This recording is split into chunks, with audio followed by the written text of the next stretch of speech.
Koikimedia, we're bringing the world closer to your doorstep.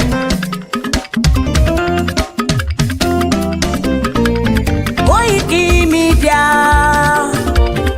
Koikimedia,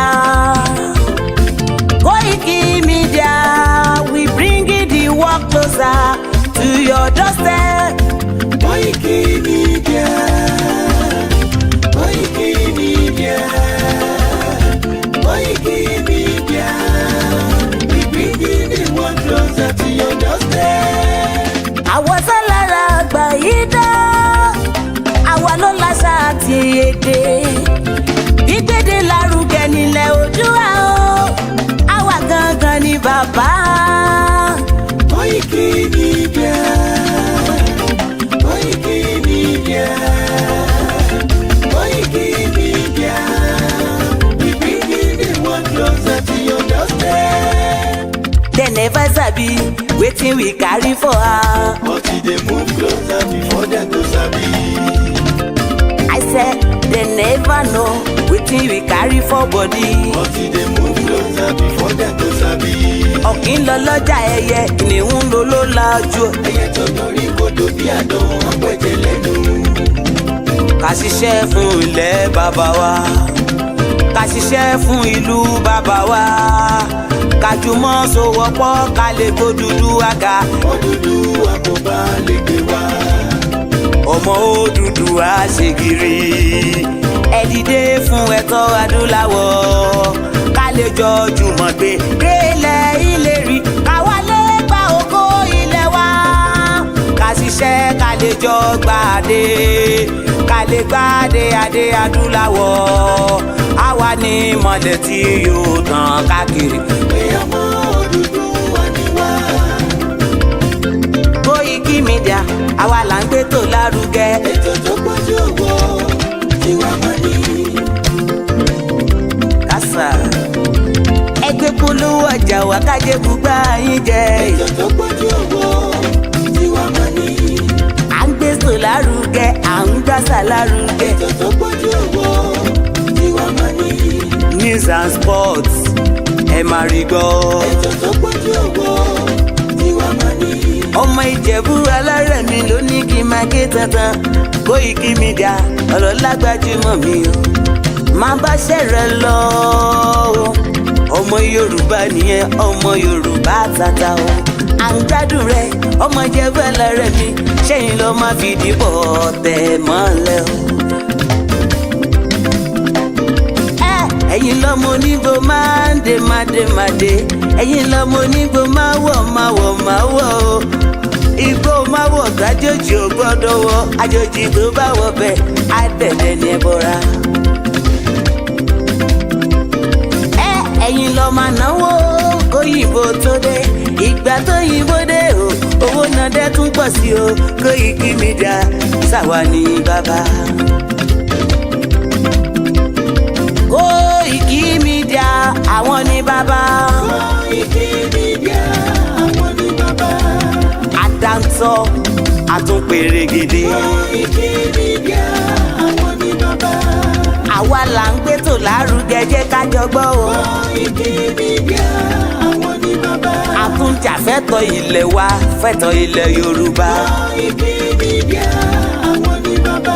Ọmọ Oòduà ni wá o, tọkàntọkàn. Koikimedia àwọn ní bàbá. Ikú tí ó ṣe bí lébi òsì, àdìmú bàbá iyọ̀. Koikimedia àwọn ní bàbá. We bring you work closer to your doorstep.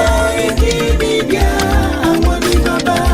Afẹ́fẹ́ tó ń fẹ́ o, tó ń kan gíoko lára ni. Koikimedia àwọn ní bàbá. Àpèrègèdè Olódùmarè ló fún wa ṣe. Koikimedia àwọn ní bàbá. Gbogbo ayé ẹ gbọ́, àwa ní bàbá o. Koikimedia àwọn ní bàbá. Ẹ máa bọ̀ wá ẹgbẹ́ polówó ọjà yín wá o. Koikimedia àwọn ní bàbá. Odùduwà la gbé dání, òtítọ́ la gbé dání. Koikimedia àwọn ní bàbá. A kì í sọ̀dálẹ̀, a kì í sóní kẹta. Koikimedia àwọn ní bàbá. A dúró tán, a tún pèrègèdè. Koikimedia àwọn ní bàbá. closer to your doorstep. Koikimedia is around To give us latest. Is around To give us latest. Ladies and gentlemen, Ẹ mú kalẹ̀ sílẹ̀. Ẹ tẹ́tí ẹ gbọ́ ètò tó kojú gbogbo. ladies and gentlemen, Ẹ mú kalẹ̀ sílẹ̀. Ẹ tẹ́tí ẹ gbọ́ ètò tó kojú gbogbo. Koikimedia is around. To give us latest. Moki Bobo, I say good evening and welcome to the 24th of December 2024. Happy Issue Day, our more issue. And also Merry Christmas in advance to all our followers, our friends, the Yorubas, the non-Yorubas around the world. I welcome you once again to the edition of this broadcast, and I want you to please share the program as you are coming into the program. Tonight, I'm also Lori Yoruba Nation. As you know, this platform, a lot of things are happening on the social media, and I don't want to be taken away from the reason why we set up our campaign. All the problems happening in Yoruba land cannot be resolved until we have the privilege to have our own separate country. So Moki Bubua, the broadcast will be in English as much as also it will come in Yoruba. So if you're new to the platform and you've never been able to follow, share, like, we ask you to please do so. From across the continent of the world, I welcome you to today's live transmission. We are on our full broadcast, and that means I am streaming so that it can reach all the areas across all our social media handles. We are live on the Facebook, YouTube, MixLR, Twitter Space, and we are also live on IG on Instagram. If you have never had the privilege to listen to me before, you might want to sit back. As long as you believe in self-determination, which is the inalienable right of those around the world that wants to be free. So Moki Bubua, Molabe Moki Babawa Olori Kafata, the leader of the Yoruba self-determination.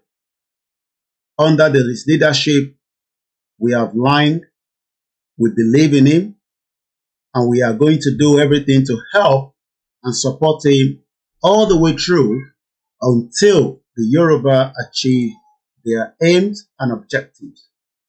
And that is Professor ADEBANJI Akintoye Emeritus. Moki Baba, Moki Dada, for being a father that woke us up from our slumber after we've all slept for too long. Molobe Moki, the wife, and many of those that are working tirelessly. And from there, Akibabawa, a leader and a believer of the injustice cartel on the indigenous people known as the Yorubas. And the man that took himself out of his comfort zone to work towards the achievement and the progress of Yoruba dreams. With him alone, it would also need millions of us to give him all the helping hand. There is no amount of how skillful, powerful he is, he needs everyone to rally around him day, night, to support him and give him the prayers and all other support so that we can both all achieve our dreams of being recognized by the international community and the global world for a Yoruba nation dream. And that is no one else but Dr. Chief Sunday Adeyemo Igboho, aka Igboho Sha. Tí a fi tọ̀wọ̀tọ̀wọ̀ dárúkọ k'Ọlọ́run Ọba Elédùmarè kó túbọ̀ bá wa dúró ti bàbá náà kó dẹ̀ bá wa lọ́rọ̀ ẹ̀mí ẹ̀. Gẹ́gẹ́ bí a ti mọ̀ pé kò ń ṣe àwọn méjèèjì nìkan ni the leaders. We have multiple different leaders in different roles across board. We are going to play our role to support them and to give them exactly why we believe that Yoruba needs to go. You've never shared the program. This is the privilege for you to do so before we play the anthem. Tonight, we talk about self-determination. Alobe aki gbogbo àwọn kábíyèsí, àwọn jàǹkànjàǹkàn èèyàn tó ń bẹ nílẹ̀ Yorùbá that doesn't want a recognized independent Yoruba nation as against being a Nigerian.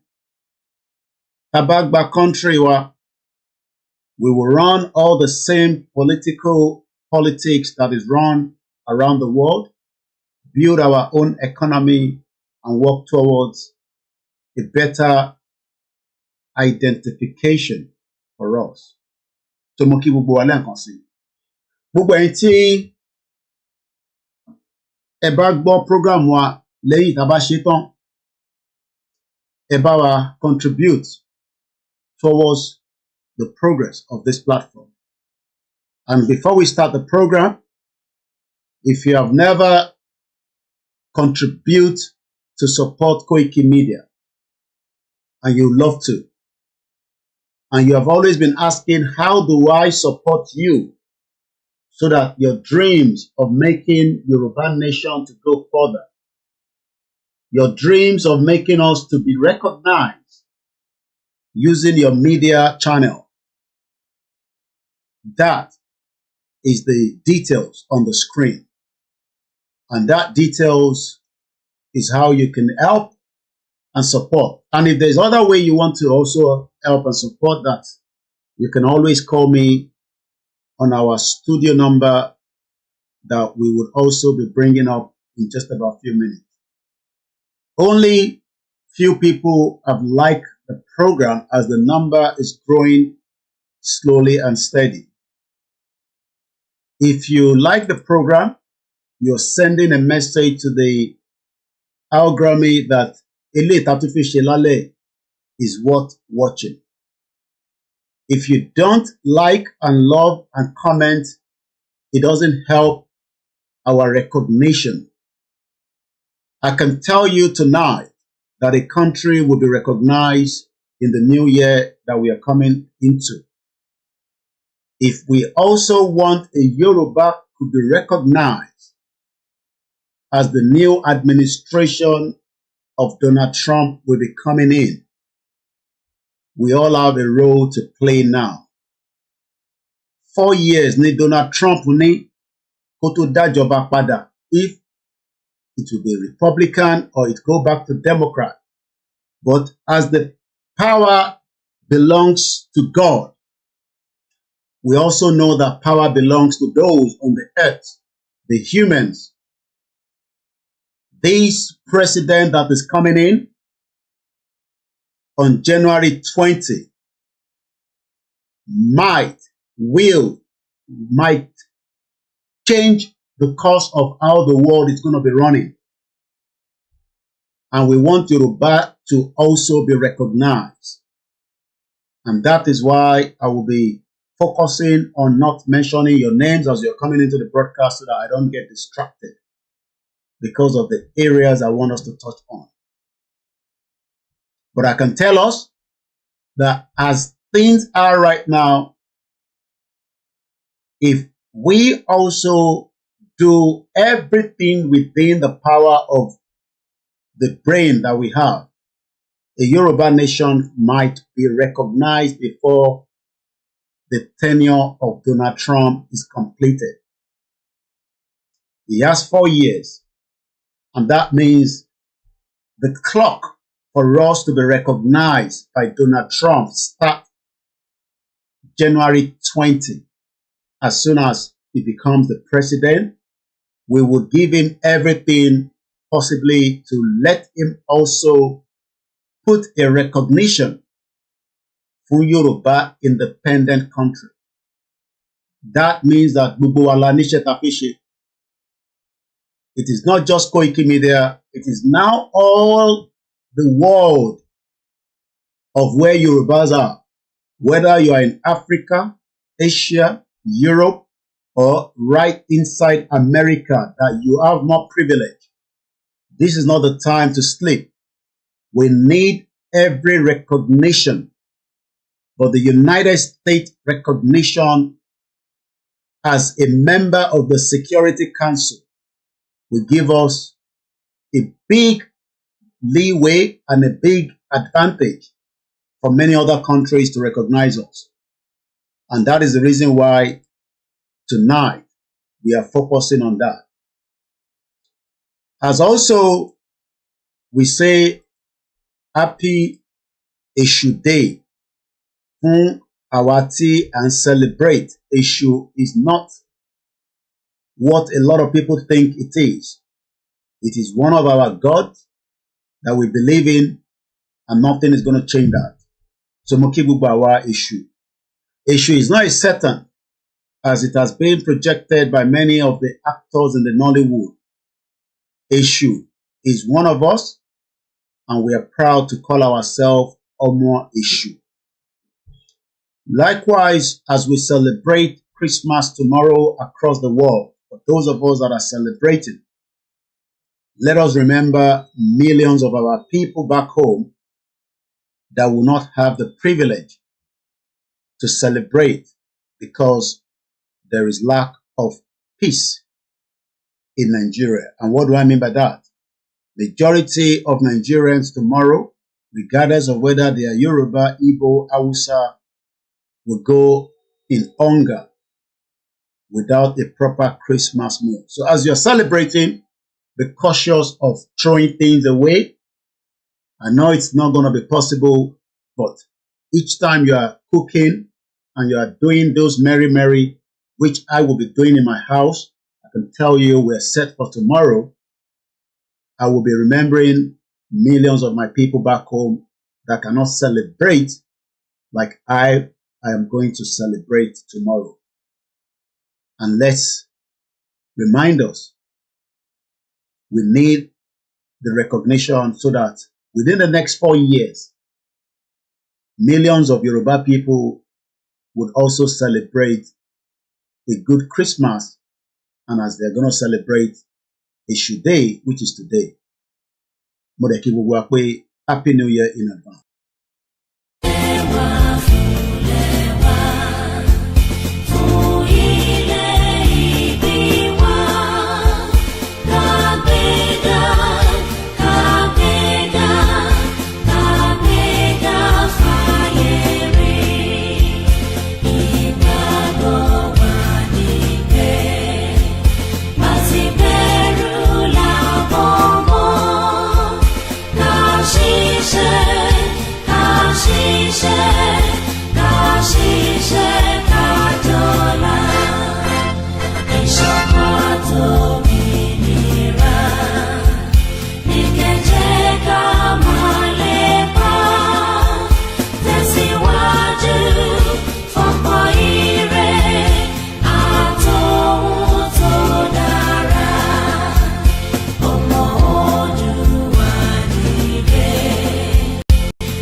Moki Wale Nkansi, I say good evening and welcome to my live program.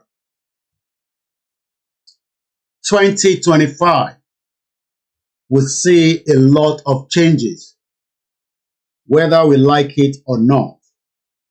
Many of us will witness countries popping up and being recognized by countries around the world.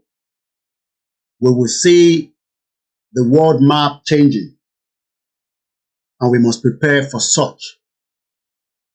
Tonight, I would like to tell us about a particular country that is in the current state of being recognized when Donald Trump becomes the president of the Federal Republic of the president of the United States of America. Sorry about that.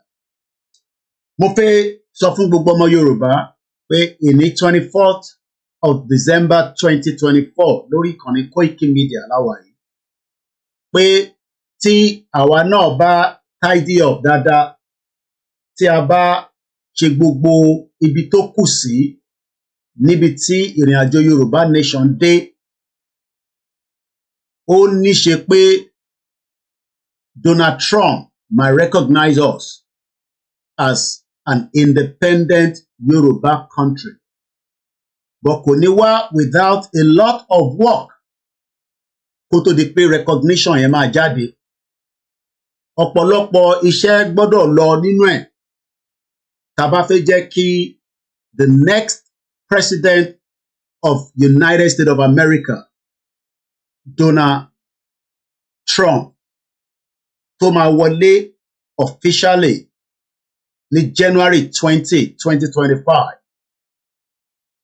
Níjọ́ tó bá ti gbàgbára sọ́wọ́, lóòótọ́ Ọlọ́run ló ní agbára, but Ọlọ́run gbé fáwọn kan láyé tí wọ́n dẹ̀ ń lò ó dẹ̀ tún gbé fáwọn kan tí wọ́n lò dáadáa bí tàwọn tó wà Nàìjíríà. Mo fẹ́ fi dá wa lójú pé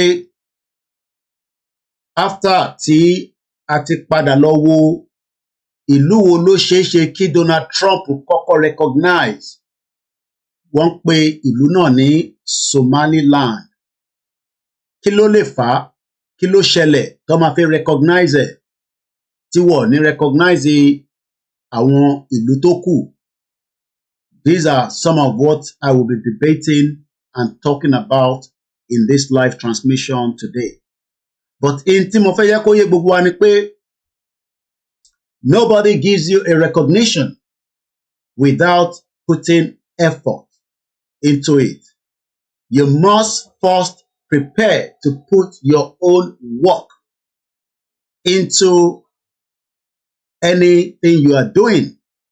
And that is why under the leadership of Professor ADEBANJI Akintoye, gbogbo ọmọ Yorùbá pátá, we must now put our differences on a very side and work to make sure that 4 years ni Donald Trump ní lórí oyè, and indicator is pointing that Africa will be a search bin for Donald Trump.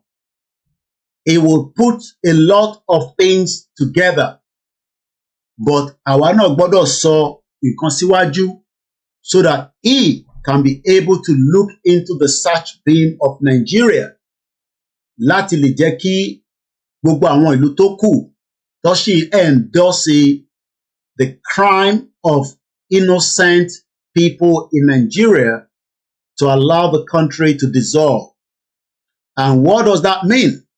It means that myself and you from all different groups will do many things for such to happen. What are those things? We'll be talking about it. But let's first go and listen to a former defense secretary. I want you to take note of this. Gavin Wilson says he has found an ally, A-double-L-Y, in Donald Trump to end the U.S. block on recognition of Somaliland. Who is this former defense secretary? These are high-profile portfolio that when you are in that position, you know a lot, you see a lot, and you are also likely to penetrate what might be of benefit. He was born on 25th of June, 1976. Sir Gavin Alexander Wilson, CBE, ojú ẹlẹ́rìí fáwọn tó ń wò wá lọ́wọ́lọ́wọ́, is a British politician who served in various cabinet positions under Prime Minister Theresa May, fáwọn tí a bá rántí, Boris Johnson and Rishi Sunak between 2016 and 2022, which is just 2 years ago. Lastly, as Minister of State without portfolio from October 25th to 8th of November under Sunak. Why then is he talking about that Donald Trump will end the US block on recognition of Somaliland? How do we also make sure that we are not yet blocked because we are still campaigners? What do we do to support Professor ADEBANJI Akintoye so that Donald Trump will recognize Yoruba independence out of Nigeria as quickly as possible? That is what I want us to think about as the days are getting very numbered when the new administration will be coming into the office. And for us all, this is the opportunity to not just pray, but also prepare our mind for the future of Yoruba out of this contraction known as Nigeria. Let's first listen.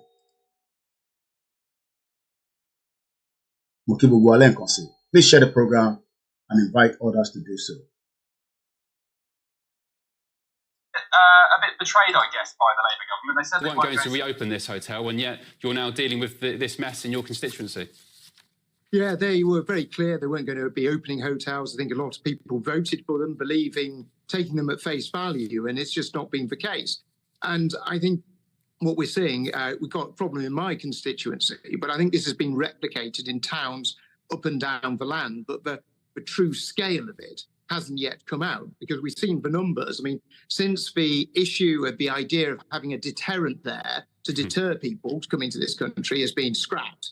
Oddly enough, we've got loads more people crossing the channel, coming into this country. It's a bigger problem than it was before. And I think the true scale of the number of hotels that have secretly been opened hasn't yet been exposed. Yep, indeed. I visited one today. Hopefully we can show you the footage of that on Monday's show, but I visited one today that had been opened in the last few days. The locals weren't consulted. They weren't even told about it, and they're very, very cross. Gavin, just practically, can you just explain for viewers who may not appreciate why this is a problem? Why are migrant hotels a problem for communities? What exactly are locals upset about? Well, they're concerned about it, the fact that it's a hotel that's not being used for tourism, for business, an important economic earner for the local area. That's been taken out of the local community. Also, this isn't actually just bad for the communities, it's also bad for the migrants that have been placed in these hotels with no support. So it's often left to the local councils, local voluntary groups, actually to... You've listened to Gavison talking about migrant. Àwọn ló ń pè ní migrant. Àwọn tó kúrò nílùú kan tó lọ sílùú kan tí wọ́n wá ní àwọn tó wà nílùú yẹn lára tó jẹ́ àwọn community. This is exactly what the Yoruba is facing today. We welcome people, but we are also having issues of thousands and millions of people flooding into the southwest and recreating a different southwest that belongs to me and you. Like I said, when we are asking for Yoruba nation, we are not going to be hostile with neighbors with those that have lived with us. But we want to be able to control the migration of people that are coming in. That is just from someone in the UK that we're also going to be talking about tonight. But the most important part that I want us to listen to is, this is coming from the Independent newspaper, and this article was posted on Tuesday, the 19th of November, 2024.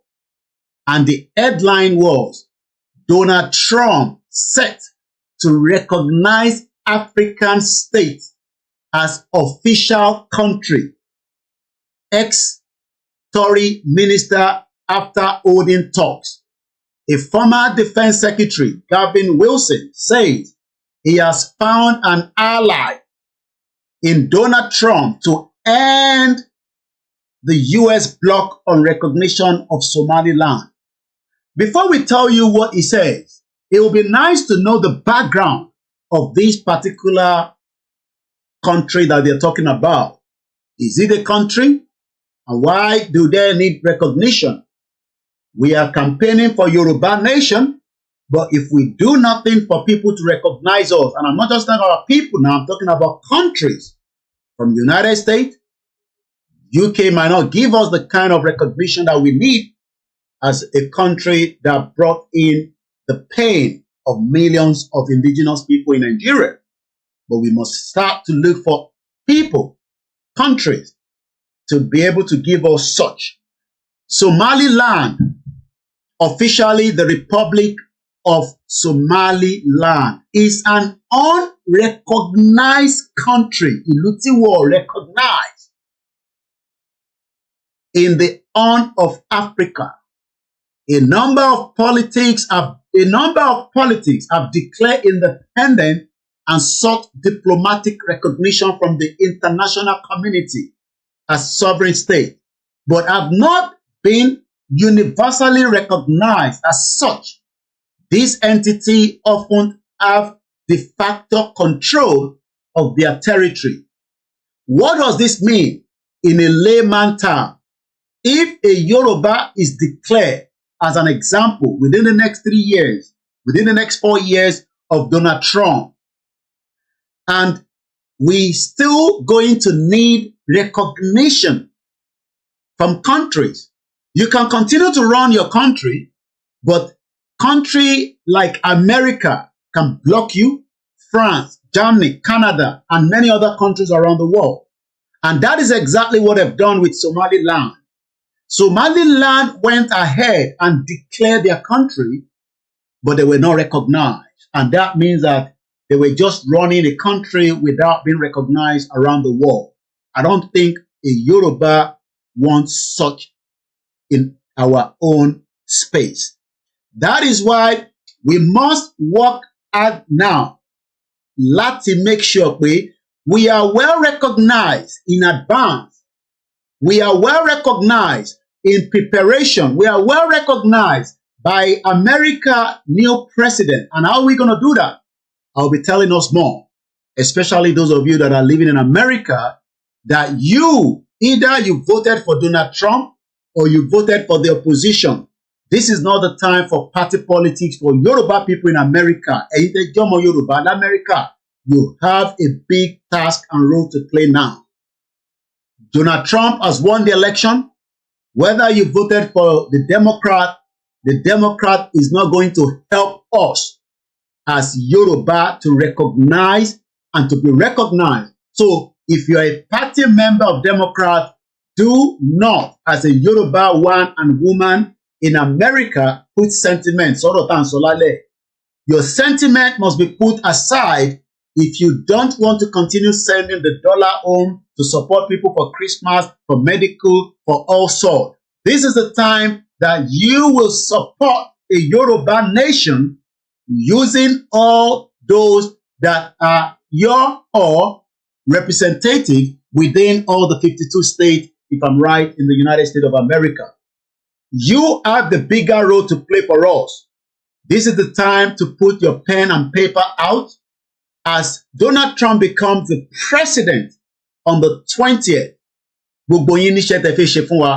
to start calling on your senators across America as they are pushing now for Somaliland to be recognized and the blockage to be removed.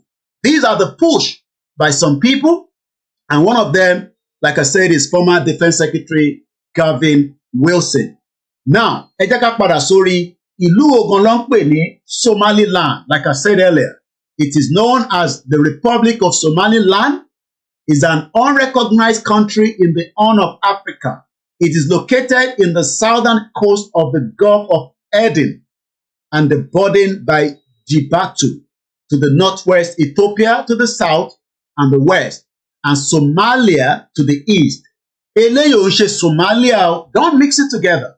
There's difference between Somaliland and Somalia, though there is relationship among both of them. We will go into that. Its claimed territory has an area of 176,120 square kilometers. That's about 68,000 square miles, with approximately, listen to this, they are not even up to the 60 million Yoruba people in Nigeria today. These are just 6.2 million people as of 2024. They are currently running their country as I speak to you right now, but the problem they are having is they are not recognized by anybody. And they need America to give them that recognition. America about to recognize one, many other countries around the world will lift whatever blockade that they have. This is what we need. We have not yet been blocked because we have not declared and we have not got to the declaration yet. We are still on the awareness and campaign, but we must talk to countries like America as the new president is coming in and the previous one is winding down. The previous one has not helped us. The Democrats failed to help Nigeria, and many instances I can come across and tell you in the course of the program.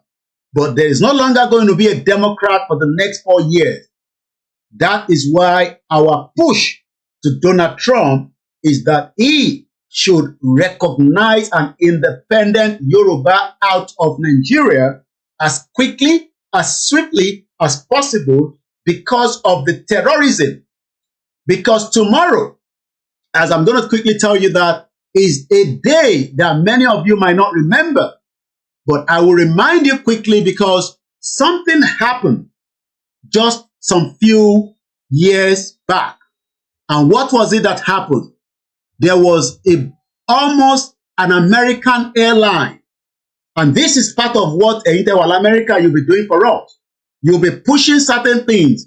This young boy or this young man that you are looking in front of me, we must continue to remind Donald Trump that we have millions of them now in Nigeria and they might slip through the net by getting a visa to America and they will become a full terrorist to destroy and maim and kill innocent American citizens. On the Christmas Day in 2009, life of 289 passengers that boarded a flight from Amsterdam to Detroit, Michigan, witnessed a lifetime trauma. Egbomidada, this program is very unique. It is very important, and I hope that you are putting your hand and sharing it. Afegba Yoruba Nation, this is part of it now as we go into 2025. Because we have a new government that is coming in and that is ready to listen in America. If we fail to get this on board, I might not know if you Yoruba Nation, but we have a lot that it might take longer before Yoruba Nation will come. A Yoruba Nation will come if we have America giving us that recognition now. If we don't get it now, while Donald Trump is in power for the next 4 years, let's just pray that the next president will be ready to listen to you at all. Let's remind you again that in 2009, a Nigerian terrorist that was born in a wealthy family, that schooled in the United Kingdom, boarded a flight that many of you would not have the privilege to do so. Many of you would have traveled through many other countries from land to sea to get to where you are going. But this one has the privilege to attain a visa, and a visa to take him to the UK to study as a student, and then also a visa that would have taken him to America, but he had no intention to go to America. His only intention was to blow up a plane full of innocent citizens that were traveling to America for whatever reason or returning back to America. We have American citizens in there, and we have many countries that have their citizens. We're talking about 289 people would have been killed by Umar Farouk Abdulmutala. He was only 23 years old as of 2009. Almost 23 years old me. But ó ti ní lẹ́mìí látara àwọn jihadists tó ti sọ fún pé when you kill and maim those that do not believe in your own doctrine, you will reach heaven. Is known as the shoe bomber. Many of you forgot about him, but my job every 24th of December is to remind you of him. But now, ìyàtọ̀ ni pé we have a new government that is coming in, like I said, that can be of help to us, because Donald Trump does not want any innocent life to be lost, especially the lives of Christians. Umar Farouk, the shoe bomber, was ready to blow up. You can see him there. While he was in London, he had even picture with London Metropolitan Police. Just like many of us have that same privilege. But what people did not know is that this was a jihadist living in disguise. You are living with millions of people like these that are known as sleeper cells. I'll come back to that.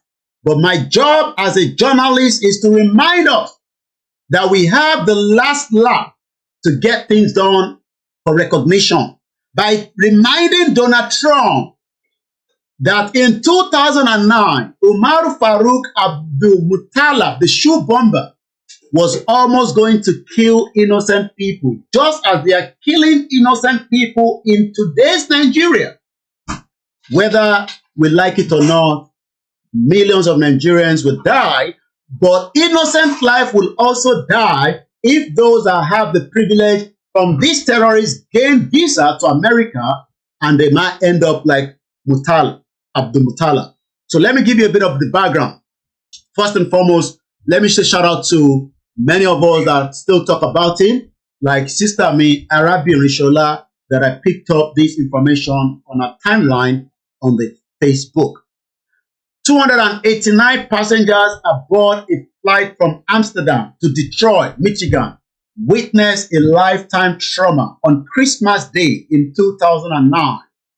Umar Farouk Abdulmutala, a Fulani terrorist that lived in Nigeria but had the privilege to study in the UK, he was 23 years old, Nigerian, who has been radicalized by a Yemeni-based Islamic cleric, was on the verge of detonating a bomb aboard a plane. Ó fẹ́ fi ògùn olóró tó gbé sínú bàtẹ́, ó fẹ́ explode. Gbogbo àwọn 289 ò bá kú dànù. A dúpẹ́ pé kò ṣẹlẹ̀. The passengers was able to put up the flames, which had shared part of the plane and landed safely. They were very lucky. Maybe some of us might not be lucky, and that is why we must cry to Donald Trump now for the next 4 years. Don't tell me that when are we getting Yoruba Nation is not the issue now. It's about when do we get recognized by Donald Trump by putting everything we know on his table through emails, Twitter, any phone in Twitter. Go and open the Twitter and follow Donald Trump so that the next 4 years we are bombarding him with messages, and all his cabinet, not just Donald Trump. Gbogbo ẹni tó ń bá Donald Trump ṣiṣẹ́ pátá we must be ready to work and send them messages, bombard them, and let them know that Nigeria still have millions of people like Umar Farouk Abdulmutala, and they are ready to commit atrocities within Nigeria and outside Nigeria. The passengers was able to put up the flames, which had shared part of the plane and landed safely. Sadly, Abdul Mutala Umar Farouk, known as the shoe bomber, as I speak to you right now, remain unrepentant. Kote wa remorse, though he's going to spend the rest of his life in the prison. Is Kemi bad enough not right now to say the Yoruba have nothing in common with the Fulani Northerners that are terrorists, terrorizing every single one of us? This is just to remind you that as we go back to why Somaliland will be recognized, let's take you back to 4 years ago of how a very important professor, James Carl Lindsay, talked about why isn't Somaliland internationally recognized? And this goes for those of us that always say, Elo declare, Elo she this, Elo she that. We must fine-tune everything within our brain power as humans before we can move to the next stage. But the major stakeholder is that we need finance and we need your brains, especially those of you in America. This is not the time to go and sleep. This is the time for you to roll your sleeve. Àsìkò tẹ́ máa pe Koiki kọ́ lélẹ̀ ẹ̀yin tẹ́ wà l'Amẹ́ríkà. Àsìkò tẹ́ máa wá nọ́mbà àwọn sínétọ̀ yín èmi kọ́ lẹ máa pè mọ́ nísìn. From January 20, God's willing. You don't need to call me. You need to call your senator and start finding them wherever they are and shouting to them that your people back home need the new President Donald Trump to give us the full recognition that we need for the final push. Àsìkò pé ìgbà ọlá máa gba Yorùbá nation kọ́ ló wà níwájú wa nísìn. Àsìkò tá máa lọ wá recognition from the US President Donald Trump. Let's listen to how and why tí wọ́n fi recognize it 4 years ago. And now there is a push that Somaliland might be recognized as soon as Donald Trump. He might even recognize it the very first day. Who knows? This is where we say there's a difference between blogging and journalism.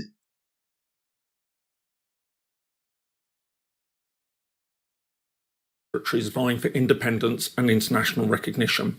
Of these, few would appear to have as strong a claim to international acceptance as Somaliland, which seceded from Somalia in 1991.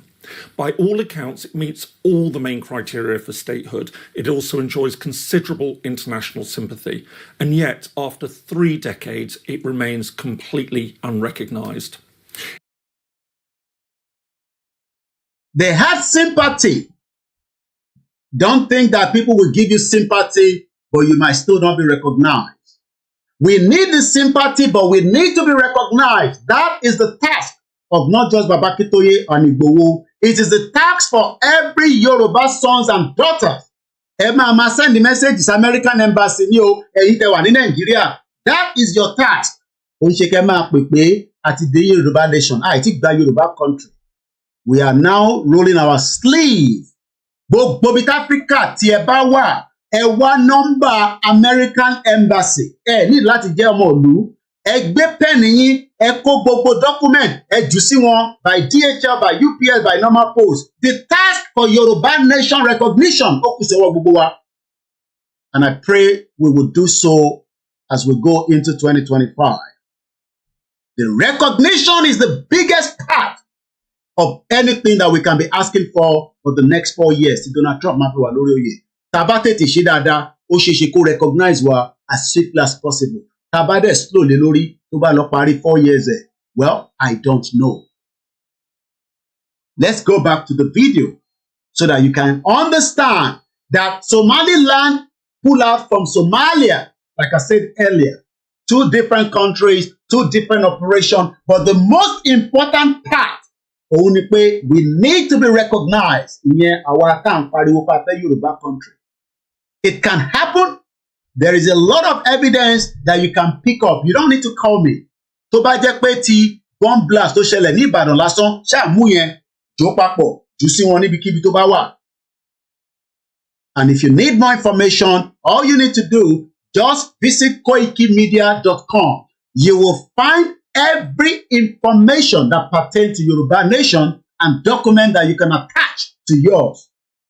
This is the time to work. This is not the time to mourn and complain. You will not solve all the problem right now in Nigeria, but we can put pressure for sympathy from the new administration that is coming in called Donald Trump, the president of the the president of the United States of America. Is coming in, and is coming in, and is coming in very fast. And I realized that one of the system was not charged. We are almost losing juice. Please share the program, even if you don't have any money to give me. Let's go back to the video from Professor James Carl Lindsay. I do not own the copyright. Once again, you're still watching Koiki Media, bringing the work closer to your doorstep.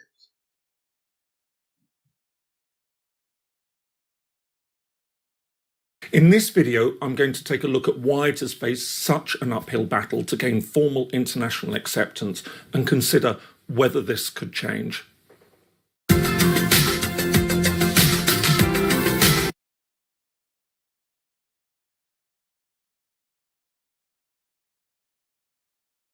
Hello, my name is James Kerr-Lindsay. Welcome to Independent Thinking, a channel dedicated to international relations, statehood, independence, and the origins of countries.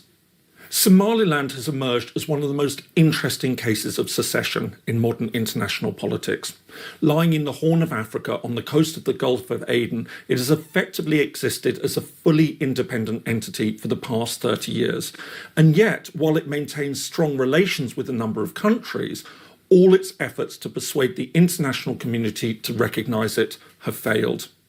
So why has it faced such a struggle to be accepted? Did you know that you could passively and relatively quickly build a property portfolio with the amount of money? The territory first emerged in the late 19th century when the area fell under British colonial rule, becoming the British Somaliland Protectorate in 1884. This set it apart from neighbouring Italian Somaliland to the east and the south. As Britain retreated from its empire, the decision was made to grant the territory independence, and on the 26th of June 1960, the state of Somaliland came into existence. It was immediately recognised by over 30 countries, including the United Kingdom. However, the new country was short-lived. Just days later, on the 1st of July 1960, the Italian-administered Trust Territory of Somaliland became independent, and the two countries officially merged to form the Somali Republic. Despite the initial jubilation at unification, it quickly became an unhappy relationship. In 1961, a new constitution was passed, despite having been opposed by Somaliland voters, that effectively downgraded Somaliland by making it an autonomous province of the Republic. In the years that followed, this resentment grew as Somaliland became increasingly marginalised by the Somali central government in Mogadishu. This sense of alienation increased after Somalia fell under the dictatorial rule of General Siad Barre following a coup in 1969. In the late 1980s, the central government viciously put down an uprising in Somaliland, resulting in the deaths of many tens of thousands and the heavy bombing of the province's capital, Hargeisa. In January 1991, Barre finally was overthrown by clan forces from across the country, including Somaliland. However, rather than usher in a new period of stability, it instead led to a civil war in the south of the country. As the rest of Somalia descended into conflict and anarchy following the collapse of the central government in Mogadishu, Somaliland seized its opportunity to break away. On the 18th of May 1991, it unilaterally declared independence, or, as the leaders in Somaliland would say, it reclaimed.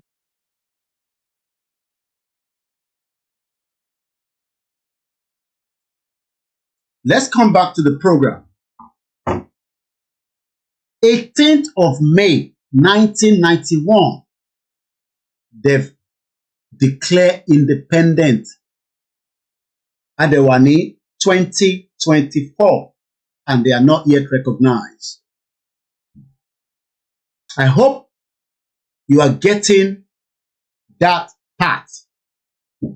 It is not about declaring, it's about first pushing and making sure that the Yoruba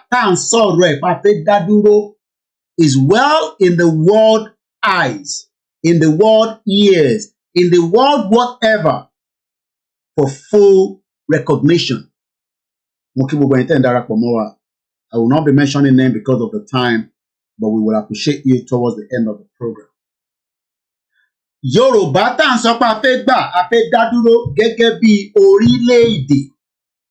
We must push and make sure pé a make gbogbo ọ̀nà pé kó recognize it as quickly as possible, mostly in this new dispensation of Donald Trump between now of January 2025 up to 4 years to máa fi parí tenure. So we have the 4 years to work with. You can then work with it by January, you can work with it by end of December next year, or you can work with it by end of the following year. Ó kù sí gbogbo ọmọ Yorùbá lọ́wọ́. It is not Igboho and Baba Akintoye. It is now left to you and me to put all our sleeves together so that we can achieve our dreams. And our dreams can be achieved if we are recognized in time ahead. Because we don't want to be like a Somaliland where it took them up till now. Let's look at the timeline. We are now in 2024. 2024, Lawa. What they declared in 1991, that is 33 years ago. I hope you understand that for 33 years, this particular part of the world is operating, but they are not fully recognized. I don't think we want to be in that situation. And I don't pray that we will find ourselves in that situation. And these are more reasons why we are saying now that the recognition of a Yoruba independent country by the world's power from Russia, Canada, Germany, but most importantly, United States of America as a new government takes charge. This is where we need those that understand the world politics to put things together. And those of us at home to also prepare our mind that are we ready to exit Nigeria with the help of the new administration, regardless of whether it will be 100%, at least, even if it's going to be 20, 30%, it will go a very long way. And this is why we are saying to every single one of us that the task ahead starts. We're going to come back to the video because I want to move swiftly because of the time. And Merry Christmas in advance and Happy Ishu Day for those of us that are in celebration of Ishu Day across the globe as a true bona fide Yoruba sons and daughters. As we say all the time, Yoruba nation is not going to be given to you on the platter of gold. It is something that we would all have to work hard to achieve it. Let's go back and see more of why this former Tory minister is telling us that it is of importance that Donald Trump allow the recognition of Somaliland. Let's read through. Donald Trump is poised, P-O-I-S-E, to recognize a former British protectorate as an official country. I hope you understand that. Official country, according to a former United Kingdom Defense Secretary who lobbied the president-elect. The word lobby is unique, is important, and it involves a lot of people that understand how you lobby. If you lobby in the right direction with Donald Trump through Elon Musk, we might gain what we want. If we lobby through those that knows Donald Trump very well, we might gain Yoruba nation in the space of a very short time. Because we know the influence of Elon Musk in this new administration. Very, very important and very, very unique. And that is why we should do exactly what needs to be done right now. Sir Gavin Wilson told the Independent he has held talks. Ó ti bá Donald Trump sọ̀rọ̀. Kò ṣe pé ó ṣe fi bá sọ̀rọ̀. Ó ti bá Donald Trump sọ̀rọ̀. A wà lórí ètò. Ó ti bá Donald Trump sọ̀rọ̀ lọ́wọ́lọ́wọ́. And it is important that we recognize that and understand that. And that is why we are saying to those of us that want Yoruba nation that it is not a joke. It is our lifeline. It is something that we must do now so that we will not witness the multiple event of atrocities that is going on in Yoruba land as we speak right now. But if we don't do much while Donald Trump is in power, I don't know what we might do or say to that. But all I can tell us is that I believe that we have those that are capable Yoruba sons and daughters around the world that can do the needful, that can be of helpful to make sure that a Yoruba is recognized as we move into 2025 quickly. Sir Gavin Wilson told the Independent he has held talks òun ti bá Donald Trump sọ̀rọ̀. Ó ní òun àti Donald Trump ti sọ̀rọ̀, ìyẹn Sir Gavin Wilson. Kí ló jọ sọ? Kí ló fa ọ̀rọ̀ sísọ? Ó lóun sọ fún Donald Trump pé ó gbọ́dọ̀ recognize the Somaliland, which holds a crucial strategic position on the Red Sea. Does a Yoruba land also have a strategic location? Yes. Within Africa, America must recognize us far away from Nigeria because the Yoruba land might be overrun by Fulani terrorists if care is not taken.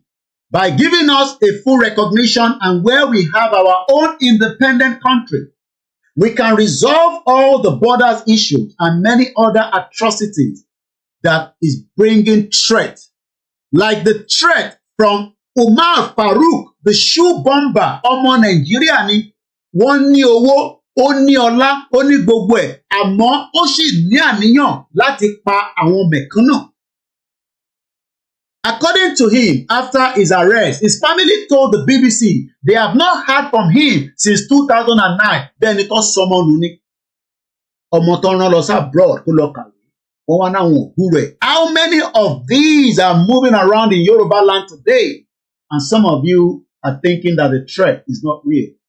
Let me remind the Yoruba sons and daughters, regardless of your children that are going on a dirty December, I pray they return back to you in peace and not in pieces.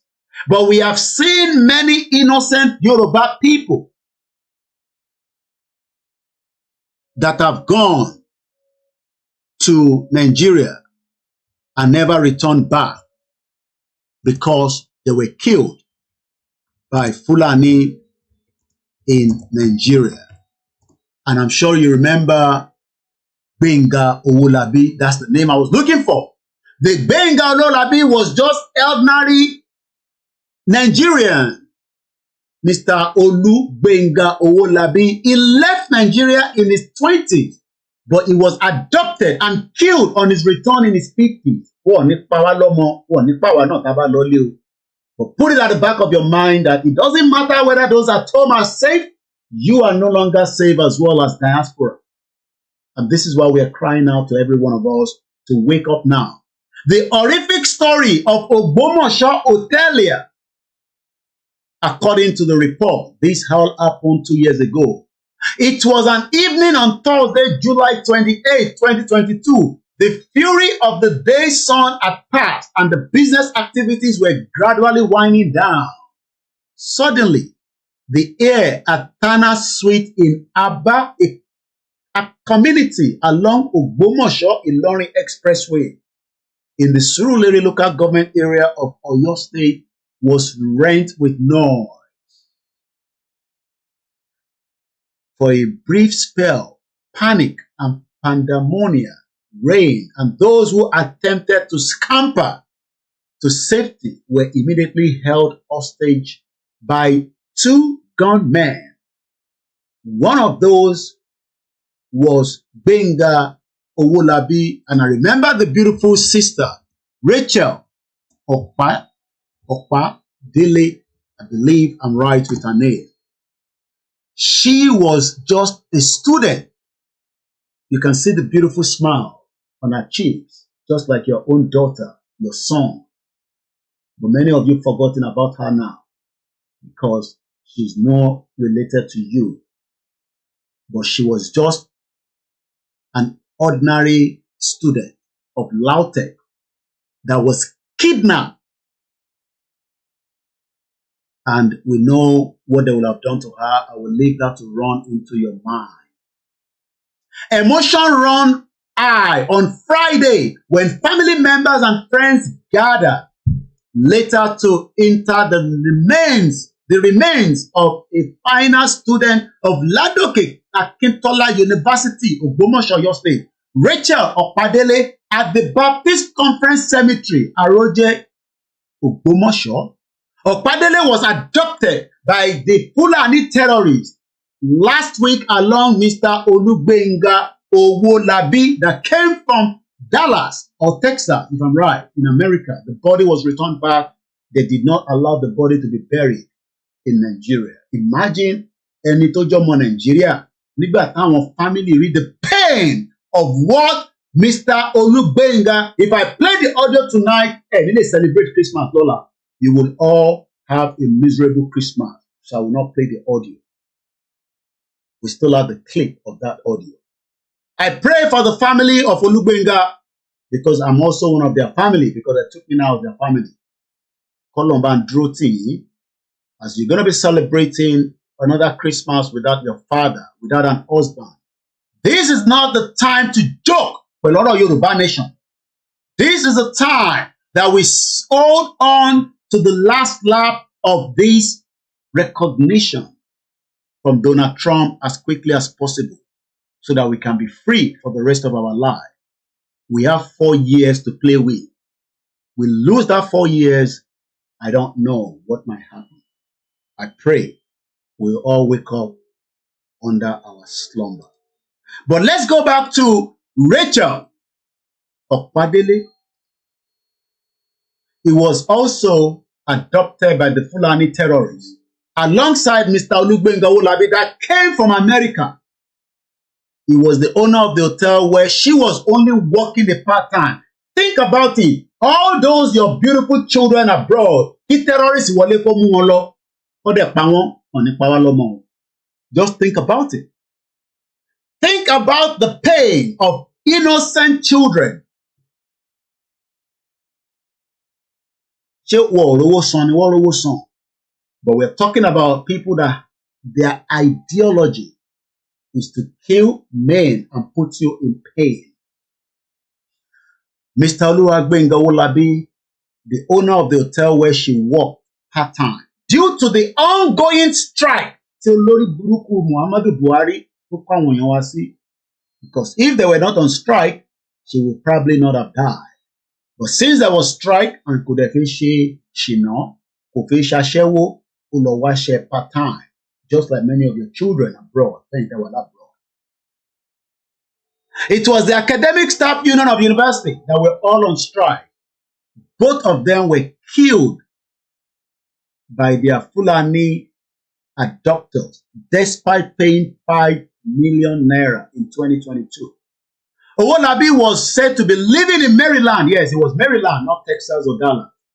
He was living in Maryland, United States of America, recently decided to invest in hospitality business in Ogbomoso, just like many of you are investing in Nigeria right now without knowing the threat of what we are talking about. Because if you dolowo, if you sáré sọ Nigeria, if you make a turn around without seeing the threat that we are saying, because you are saying it is not going to happen in Jesus' name. But Owolabi was a full Christian. I have the videos of how he was celebrated in the church in Maryland. Rachel was a Christian. This has got nothing to do with religion. It has got to do with you and me to do something as quickly as possible. Sources says he traveled outside of the country a few weeks ago and only returned to Ogbomoso the day he was kidnapped. Ijoti baba iwo Nigeria do kidnap. I'm talking about Olugbenga Owolabi. Ijo to de kódà wọ́n tún fẹ́ rope family mọ̀ pé àwọn family ẹ̀ mọ̀ nípa bó ṣe kidnap. I pray that we will not be kidnapped as you're going home for Christmas and the New Year. And I pray you also remain vigilant that the Nigeria you left some few years ago, yesterday, is not the same. The government has failed drastically to protect us from these invaders, criminals. So let's return back. Let's leave all that and return back to recognition that we're still talking about. Because that is the reason why we are sitting here this evening. My name is Olayomi Koiki. It's a day before the Christmas, and it's also a day that is known as Issue is Not Satan. Please share the program and invite others to do so as well. Sir Gavin says he had held a crucial meeting with Donald Trump and telling him the reason why it is important that the strategic part of the Red Sea might be more reason why Trump needs to give Somaliland a recognition. Now, the question I'm throwing out to you, the sons, the daughters, the old, the young, wherever you are, across every part of the world, what is it that we can give to Donald Trump in 2025 to tell him the reason why the Yoruba must be free forever, and likewise the Biafra and the Arewa and those that truly wants to leave Nigeria? Mo tún béèrè lẹ́ẹ̀kan sí. Kí ni ìtawà náà lè gbélé Donald Trump lọ́wọ́ as the strategic position? Because Sir Gavin Wilson is telling us that the reason why he's pushing Donald Trump to give Somaliland a full independent recognition so that they can also have their say at the United Nations that is coming up next year, when Donald Trump will be doing his first United Nations round during the UN General Assembly. Somaliland might automatically become a country on the 20th of January. Are you also thinking, how do we get Yoruba nation by putting something in front of Donald Trump and his cabinet, especially those that are closer to him like Elon Musk? This is the task. Chetty, Elon Musk bá ní dinner tó máa cost £5,000. Tọ́dẹ̀ sọ pé tá bá lè lọ síbẹ̀ o, bó jẹ́ 10 minutes ní, bó jẹ́ 5 minutes ní, àárí Elon Musk bá sọ̀rọ̀, ṣé lè tá ní ká dáwó tá dáwó?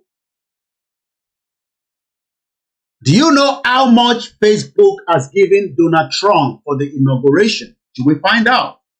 Do you want to know how much is Mark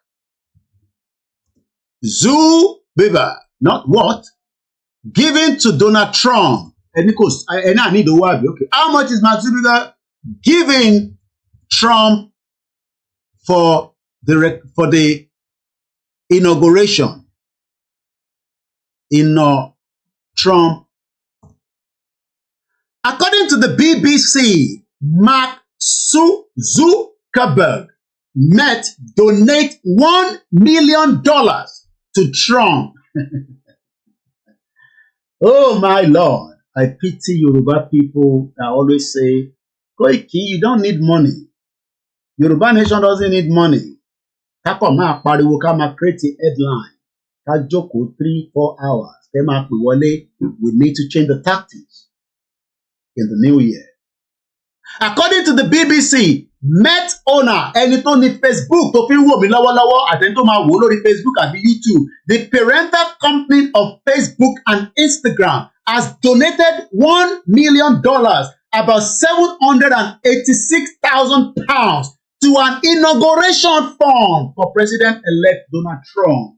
What is Yoruba going to do to make sure that Trump hears about Yoruba nation in 2025? That is the task for you and me to go home with tonight. Kí la máa sọ fún gbogbo àwọn tó súnmọ́? Kí lẹ rò? The same Facebook was blocking Donald Trump after he left office. Wọ́n jẹ́ kó rí Facebook lò. The same Facebook is now giving only gbà má bínú Donald Trump. Mo bẹ̀ ni gbà má bínú pé mo tẹ̀ jẹ́ kó tẹ̀ mo jẹ́ kó rí lò. The tech giant boss Mark Zuckerberg dined with Trump at his Malaga resort in November. Tó bá jẹ́ pé a ní owó tó tówó ni, ó jẹ́ kí Koiki náà lọ sùn sábẹ́ géètì Malaga yẹn bá ọ̀tẹ̀ jẹ́ ká wọlé, so that àwọn tó ń wọlé tó ń jáde ká tẹ̀ gbé bánà síbẹ̀ pé Yorùbá nation bí kí wọ́n tẹ̀ capture wa níbẹ̀. Ẹ náà ní ìdòwò àdùn. No problem. I say no problem. Kájọ máa jókòó sórí social media iná ni. Ẹnu ẹni gbogbo àjọ wà yẹn. But one thing is, we will not give up as we move into 2025. That is why we are saying and we are pleading once again to please donate to this platform. There's a task ahead and there's a push ahead. And to donate is very straightforward. Those are the account details on the screen. 6104290167 Opay. Every little contribution will go a long way. And the PayPal is musakalam1@yahoo.com. The Tide Bank is 040605 sort code 169062228 account number. For those of you that are contributing, we say thank you so much. And for those of you that are still thinking, please think very fast. Let's come back to the program at exactly 1 hour, 19 minutes. We're talking about the recognition of a new country in 2025.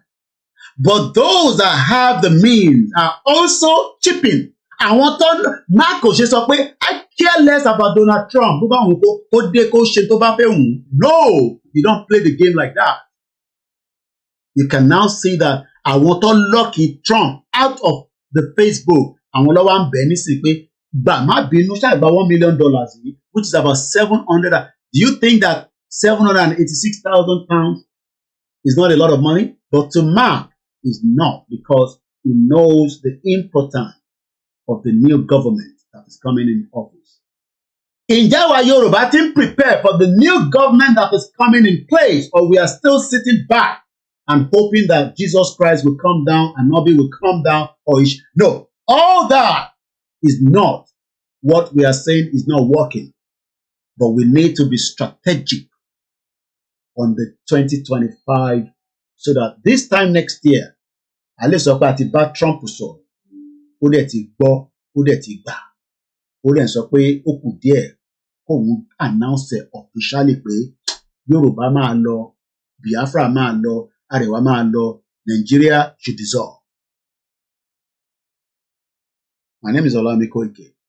The tech giant boss Mark Zuckerberg dined with Trump at his Mar-a-Lago resort in November, having sought to repair his and his firm's relation with Trump following the election. Ó lọ repair, ó lọ ṣe kíni, ó lọ fi owó repair. kí làwa náà pariwo ẹ sanwó síbí ẹ sanwó sọ́hùn ká lè gbé ìrìn àjò yìí síwájú díẹ̀ sí i. Trump previously was highly critical of Mr.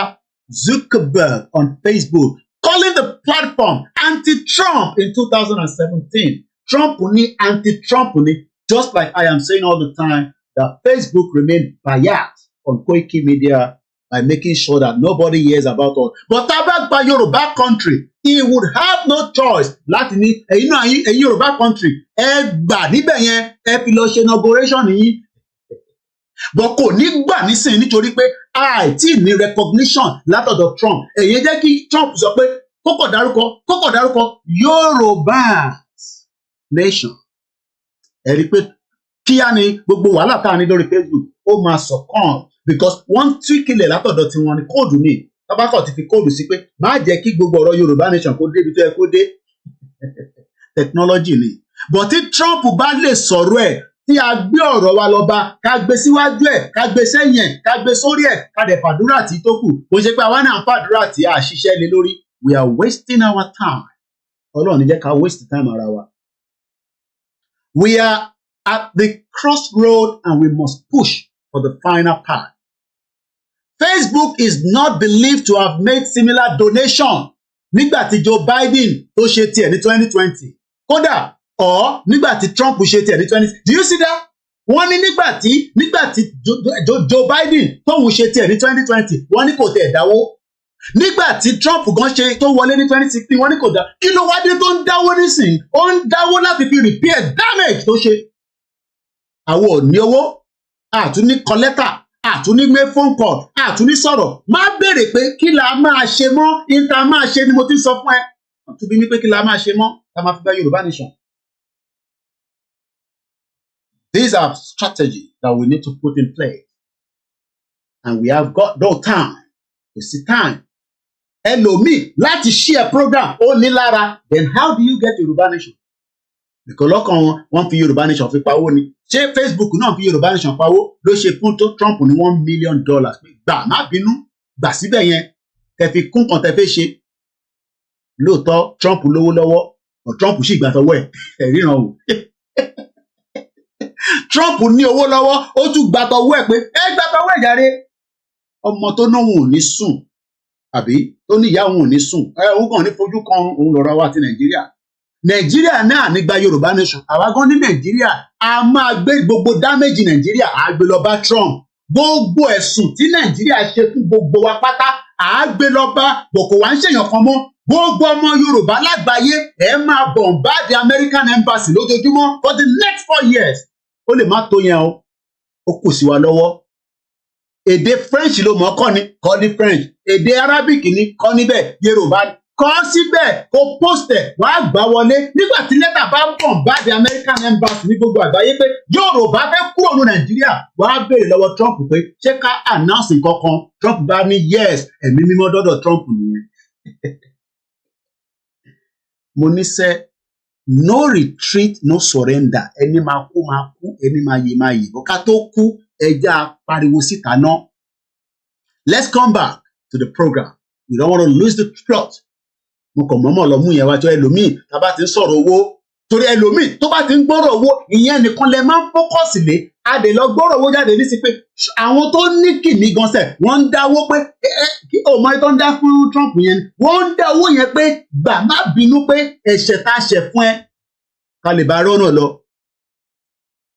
Happy Eshu Day, and remember, Eshu is not Satan. Merry Christmas in advance to all our family, friends, and those that believe in the freedom of their people. And there's nothing called Nigeria, so stop wasting your time. And you cannot fix Nigeria, because Nigeria is collaterally damaged. And we will make sure that we create all the necessary publicity of the damage that Nigeria has done to Yoruba people to the world in 2025. But we need your help to be able to do so. Every one of you that have done your own. So far, we say 200 people. I believe if I look at the list of those that have said Koiki, with the little that we have, the number has not reached 50. 1, 2, 3, 4, 5, 6, 7, 8, 9, 10, 11, 12, 13, 14, 15, 16. We are about to miss and will be made local. So we're talking about 20 people so far, and I believe, like I said, you are all just tied up because of the Christmas and all that. I pray that we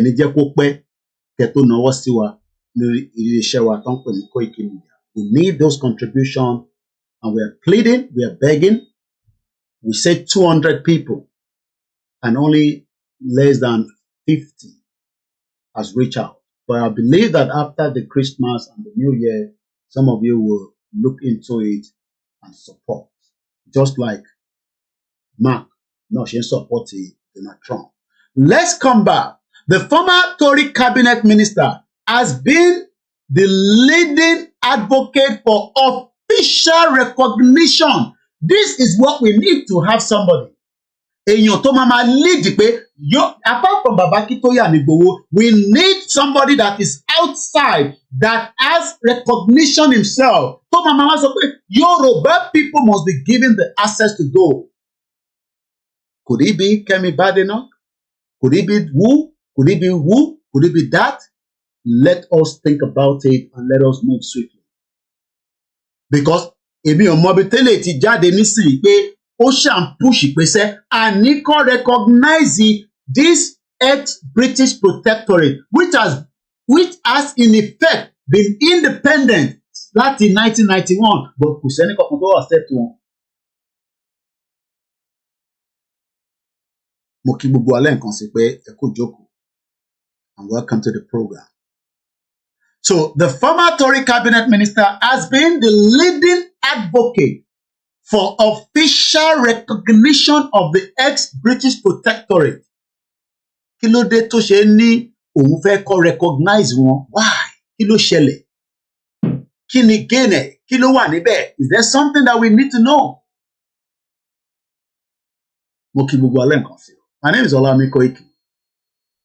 As we say on this platform, we're here to educate ourselves and learn a lot of the world politics. Please share the program and call somebody else in.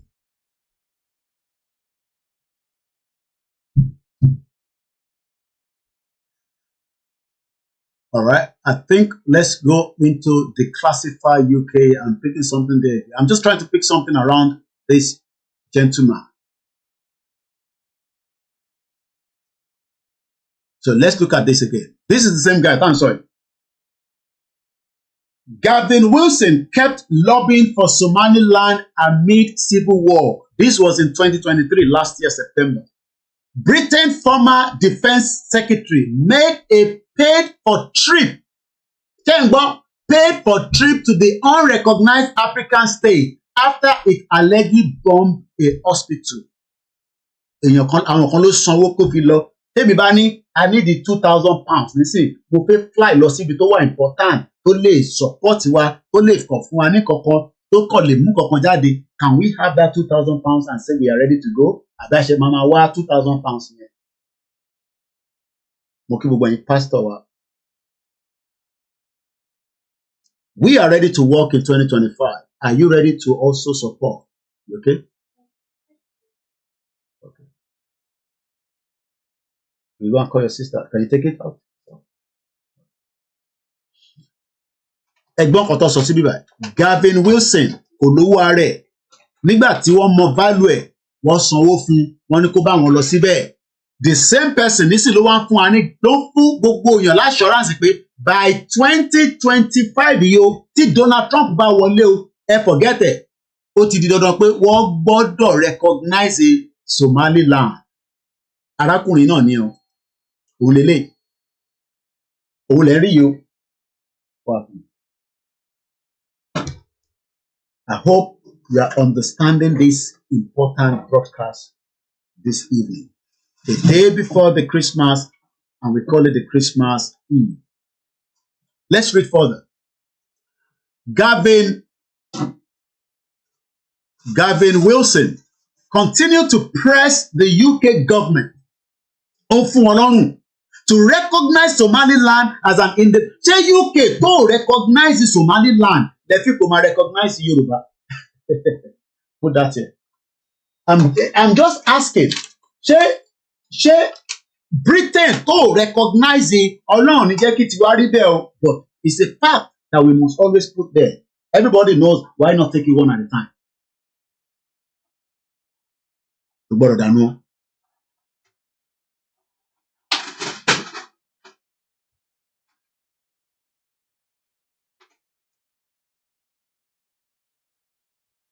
Let's go further. UK oil company General Energy, whose deputy chair is Tory ex-defense minister Michael Fallon, is set to start drilling in Somaliland next year. On July 24, Doctors Without Borders announced it had reached the difficult decision to withdraw from the main hospital in Las Amod, a war-torn city in the Horn of Africa, claimed by Somalia and Somaliland. The charity said the level of extreme violence in Las Amod and the recurrent attacks on medical facilities had forced its healthcare workers to pull out. Earlier that month, the hospital had been hit for the 5th time this year, injuring staff, damaging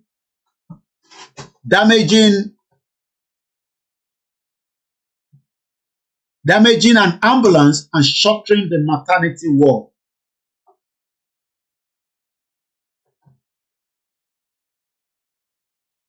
Amnesty International has blamed such attacks on Somaliland's army, which is said to have indiscriminately shelled the city. And yet, these apparent violations of humanitarian law did not deter a British MP from flying to Somaliland a week later on an all-expenses-paid trip in support of their government. This is why we are saying Yoruba nation is going to happen. The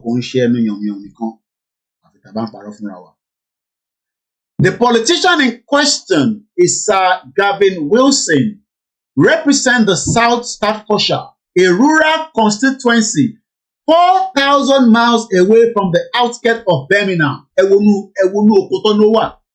Ìjà máa rẹ́yìn tẹ́wà l'Amẹ́ríkà, ẹ máa bá wa lọ gbéyàn kan tó jẹ́ inú oko lòun náà wà tó jẹ́ senator tó ní connection pẹ̀lú Trump tó jẹ́ pé ẹ máa lọ attend the dinner ni ẹ máa sanwó ni ó ṣe event ni ẹ.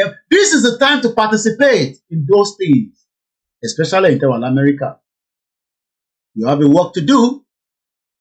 Ẹ bá fẹ́ ràn wá lọ́wọ́, while we will also be doing ours. Since being kicked out of cabinet for leaking intelligence, or kick it out, or no leak intelligence, he has become a regular guest of Somaliland and he also holds honorary citizenship. Ẹ̀wẹ̀ tó fi fly low. Last month, their Chamber of Commerce spent £3,100 on his flight, food and accommodation for a week-long trade and political visit to discuss environmental issues and deepening relationship between educational institutions. Àwọn kan wà tó máa ní sympathy fún wa, àmọ́ àwa náà gbọ́dọ̀ ṣe kí ni, a gbọ́dọ̀ bẹ̀rẹ̀ sí kàn sí wọn nísìn. And one of them, like I said, is Donald Trump. Mo kí gbogbo èèyàn wa kúrọ̀lẹ́ and welcome to the program.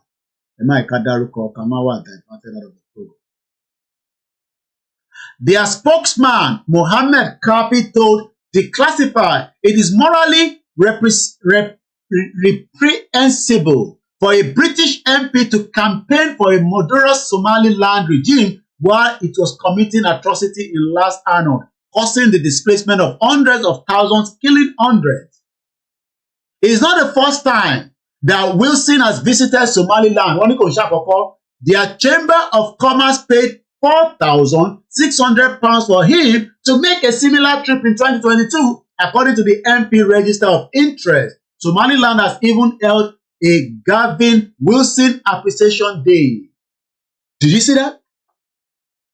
Wilson went there in 2019 when he was a defense secretary and met the Somaliland top general. He was accompanied by Sir Macalton Smith, the then head of British Army and former commander of the United Kingdom Special Force. The trip won praises from Nico Ali, a British Somaliland activist, who is a godmother of Boris Johnson's son Wilfred. She said Wilson's 2019 visit made her weep with joy. Care passionately.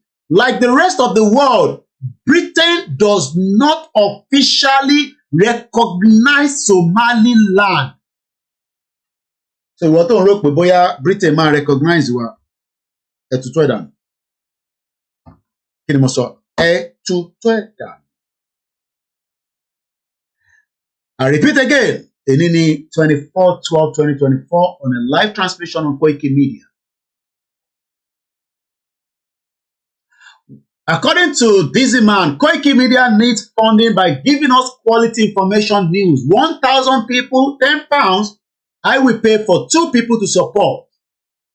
Ó tẹ̀ tó bá wa tún drop ẹ̀ wálẹ̀ pé ó dá 1,000 people, £10 each, as quickly as possible so that we can run things in 2025. Thank you so much, Dizzy Man. 1, 2, 3. Only tabari 1,000 people and £10. Ó náà mo máa dá owó tìyàn méjì. Mo kí gbogbo ẹni tí ẹ ti ń support. Ẹ jọ̀ọ́, ẹ túbọ̀ support. I need it. À ń sọ̀rọ̀ nípa Donald Trump pé ó máa recognize ìlú kan ní 2025. Wọ́n pè ìlú náà ní Somaliland. Mo mọ̀ pé lágbára Ọlọ́run tiwa náà máa wà recognized, but kò ń ṣe pé ká jókòó tatarata. A gbọ́dọ̀ ṣiṣẹ́ débẹ̀ ni. Àwa ń gbọ́ pé ìyẹn arákùnrin tó ń fún wa ní assurance tó ń pè ní Gavin Wilson, a former British Defence Secretary. He has paid trip back and forth lọ sí Somaliland yìí rí. Àwa tí wọ́n ń gbọ́ pé the United Kingdom, like the rest of the world, as of today 2024, does not officially recognize Somaliland, which unilaterally declared independence from Somali in 1991. 1991 was when Somaliland declared their independence out of Somali, yet it has not been recognized, not even by Britain. Even though that the British has not recognized them, but they are giving them some kind of training. The city is populated by the Dobahanti clan. We have the Fulani clan. Àwọn ló ń yọ wá lẹ́nu. Àwọn ló fẹ́ gbà ló mọ́ wa lọ́wọ́. Àwọn ló ní bó bá wù yín ẹ máa play. Ẹ̀yin ẹ máa lọ ọjọ́ gógó. Kẹ́ máa gbàdúrà. Àwa máa gbalẹ̀ mọ́ yín lọ́wọ́. A máa dípù Quran yẹn sínú inú Atlantic Ocean yín. A máa make sure pé a lé yín. A máa make sure pé ẹ̀rí lé gbé. Gbogbo ẹ̀yin tẹ́ wà lábroad ẹ̀rí lé dé. Kò ní rí bẹ́ẹ̀ fún àwa o. Àmọ́ a gbọ́dọ̀ ṣiṣẹ́ takuntakun. The rebel movement known as SSCA Kwatomo wants to rejoin Somali. What began as a peaceful protest quickly escalated into all-out conflict after demonstrator was shot dead. And this is why we are saying that we want to go out of Nigeria peacefully. Ẹ jẹ́ kí a lọ peacefully. All the politicians, all our kings, dá sọ̀rọ̀ Yoruba nation, so that this can be sorted out amicably, as quickly, as swiftly as possible.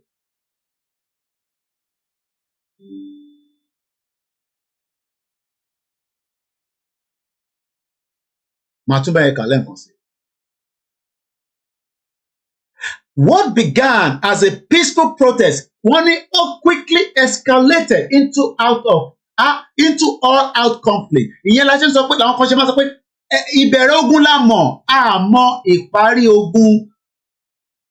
Pé ẹ má jẹ́ ká dá ogun lẹ̀ torí ogun kan na need. I need ká resolve situation peacefully without any war. And that is why we will continue to create awareness and publicity, and we are going to produce materials in the new year. We are going to engage communities across Yoruba land. We are going to add extra layers according to our own platform, but it cannot be done without support. And if you are having any ideas, which a lot of you always have, Elomi idea ti ẹni pé a máa jà ní. Okay, Elomi, it's not about fight. It's about diplomacy. It's about engagement. It's about jaw. But one thing I know is that the task to Yoruba recognition in 2025, and I know it can be done. This particular person, is All Party Parliamentary Group on Somaliland. He told Parliament, Somaliland has been an amazing shining beacon of everything we want to see flourish in Africa. Gavin Wilson described it as a welcoming and a safe place for people to visit, in contrast to Somalia, which is dodgy by terrorism from Al-Shabaab. Opportunity. Sharipe, we have opportunity to tell the world that there is terrorism in Nigeria, and that is the reason why it is far better to have an independent Yoruba country away from the northern part that wants to continue to remain part of the terrorist country. So our terrorists. We have Muslims in Yoruba land that are very, very, neutral. We have been always peace-loving engagement in our religion. But we are having people that are now coming in and they are putting in their doctrine that might end up like this young boy known as the shoe bomber, Omar Farouk Abdulmutala. Ó fẹ́ pa èèyàn 289 on a Christmas day from Amsterdam going to Michigan in America. The plane was going to explode. What Bomoleni? The plane came down on an emergency landing. Bishemba Insoro could feel remorse because he believed that killing people is part of their joy. He's not the only one. Lee Rigby was killed here by 2 Nigerians. This happened in United Kingdom. He was a former army and he was killed. Bear with me. I'm trying to find the full name of this guy. He was killed. That's it. Woolwich attack. A dead soldier has now been named Drummer Lee Rigby. This was in 2013 while I have been living in the United Kingdom. Kilo pa, kilo shele. A soldier was hacked to death in a suspected terrorist attack in Woolwich has been named as Drummer Lee Rigby, according to the Ministry of Defense has said. Described as a popular and witty soldier with a larger-than-life personality, he was a father of one. Drummer Rigby was attacked in a broad daylight by 2 Nigerian Fulani terrorists, because I'm yet to ICV, so we can call them now Fulanis. Brandishing meat cleaver in front of shocked pedestrian. The 25-year-old had previously served in Afghanistan, having joined the army in 2006 before he was murdered as he made his way back to Woolwich Barrack yesterday afternoon. It is with great sadness that the Ministry of Defense announced the soldier was killed in yesterday's incident in Woolwich, Southeast London. Is believed to be drummer Lee Rigby of 2nd Battalion. Àwọn wo ló wá pa? Kí ló dé tó ṣe pa?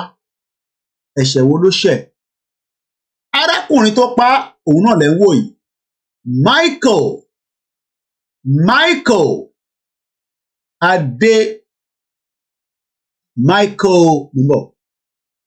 The guy that killed him is known as Michael Bear with me. I want to get the name properly. Olele Michael Adebolaji that attended University of Greenwich in London.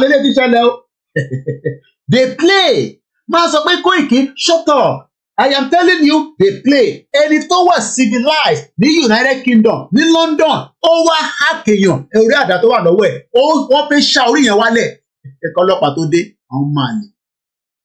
They are serving a long-term sentence as I speak to you right now. But many of those in Woolwich will remember this particular. This happened broad daylight. Lee Rigby, Michael Adebolajo, Michael Adebolajo. Olele. Àwọn máa lè. Ọ̀pọ̀ bẹ́ẹ̀ báyìí nísìnyí ilẹ̀ Yorùbá. Tẹ́lẹ̀ sọ fún wa pé ká shut up, tata. Àbá ti post nǹkan ẹ máa sọ̀rọ̀. Ní UK lélẹ̀ ti ṣẹlẹ̀ o. Ẹlòmíì ò gbọ́ sórí yìí rí. Ò lè gbọ́ torí wọn ní sọ ilé fún ní Nàìjíríà. Let's go into how these Woolwich killers, the MI5 harassed Woolwich killer, says brother. Jeremy Adebolaji tells Al Jazeera that British secret services tried to recruit his brother as an informant. They began to harass him, they calling him, they kept asking him to meet and keep going to his house. There will always be something in here. Let's go back. Video yẹn ṣe show fún yín but ìjọ tá ń wí ọjọ́ burúkú blem mo rí wẹrẹ lájọ mo ti dé lu. Let's hear this. For 3 weeks the family of Fusilier Lee Rigby have enjoyed the details of that Wednesday in Woolwich. Michael Adebolajo and Michael Adebowale claimed that the two of them are Yoruba. These two are Yorubas. So you want to say, hey, no, it can't happen. No, it's not going to happen in Jesus' name. Inshallah. Okay. Remember that when it happened, we don't know who might be hacked to death.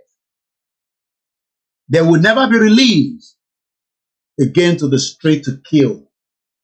And Waloma Kusi on Mali.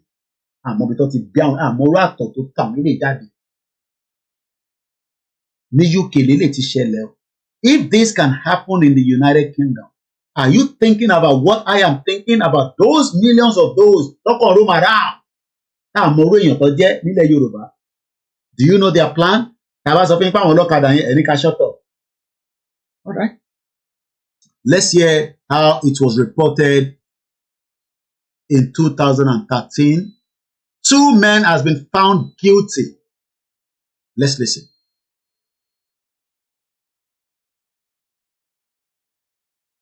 There were soldiers of Allah killing as part of an ongoing war. But today a jury disagreed. Fusilier Rigby was murdered in the most shocking. You heard what I'm going to rewind that. Killing is part of I want you to share a program. Anyway, I parí ẹ̀ láìpẹ́ so kólúkálukú prepare for Christmas. I parí ẹ̀ láìpẹ́, má worry. I parí ẹ̀ láìpẹ́. A kí gbogbo àwọn èèyàn wa pé a kó palẹ̀mọ́ Christmas. As we are sending our love to you, we are also saying thank you so much for the beautiful year that we have spent, and we are looking forward to the new year. But this new year, it has a lot of work, and the work starts now. It's the time. Merry Christmas. Messages will be flying tomorrow like yo-yo. Àwa náà kí yín láti iléeṣẹ́ wa níbẹ̀ pé a kó ìpalẹ̀mọ́ Christmas náà. Á bá wa láyé. Àní ṣe léyìí láṣẹ mọ́. Ọdún tó ń bọ̀ náà, àmọ́ tó ṣe jù bẹ́ẹ̀ lọ. Ẹ jẹ́ ká gbọ́ bí wọ́n ṣe pa arákùnrin. Àmọ́ wọ́n sọ̀rọ̀ kan níbi ìbàdí tí mo fẹ́ ká tún gbọ́. Àwọn believe pé killing is part of their own ẹ̀sìn táwọn gbé dání tó yàtọ̀ sí mùsùlùmí tádọ̀ tiwa ń bọ̀. Killing as part of an ongoing war. Only killing is part of an ongoing war. Ta ló ń bá jà? Jihad. Àwọn wo ló ń bá jà? You can see why the Fulani is. Bẹ́ bá pa wọ́n, àwọn míì tún máa dé. Bẹ́ bá pa wọ́n, àwọn míì tún máa dé. And the reason why tó ṣe ń dé ni pé because we have an open border. A border that Baba Akintoye talked about. And let's hear how Baba Akintoye, ẹ jẹ́ ká gbọ́ ilé tọ́nà kí wọ́n á pè ní tí Baba Akintoye sọ. But today a jury disagreed. Fusilier Rigby was murdered in the most shocking and public way. Today his widow sobbed, along with other members of the family, as a police officer spoke on their behalf. We would like to thank everyone who has helped us to finally get justice for Lee and the overwhelming support that we have received. This has been the toughest time of our lives. No one should have to go through what we've been through as a family. We are satisfied that justice has been done, but unfortunately, no amount of justice will bring Lee back. These people have taken him away from us forever, but his memory lives on in all of us, and we will never forget him.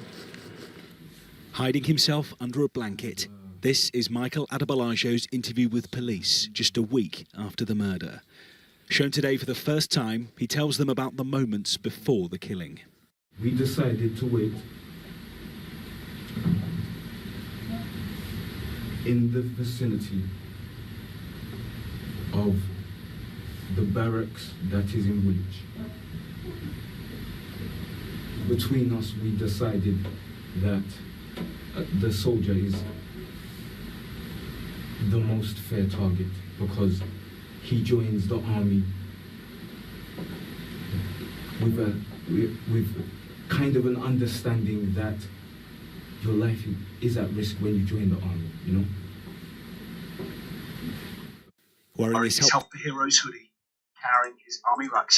I hope you understand what these criminals, mo pe understand nǹkan tó ń sọ mẹ́yẹn, pé arákùnrin tó lọ join army, ta ló ránṣẹ́ kó lọ join army, ìyẹn Michael àti ìkejì ẹ̀.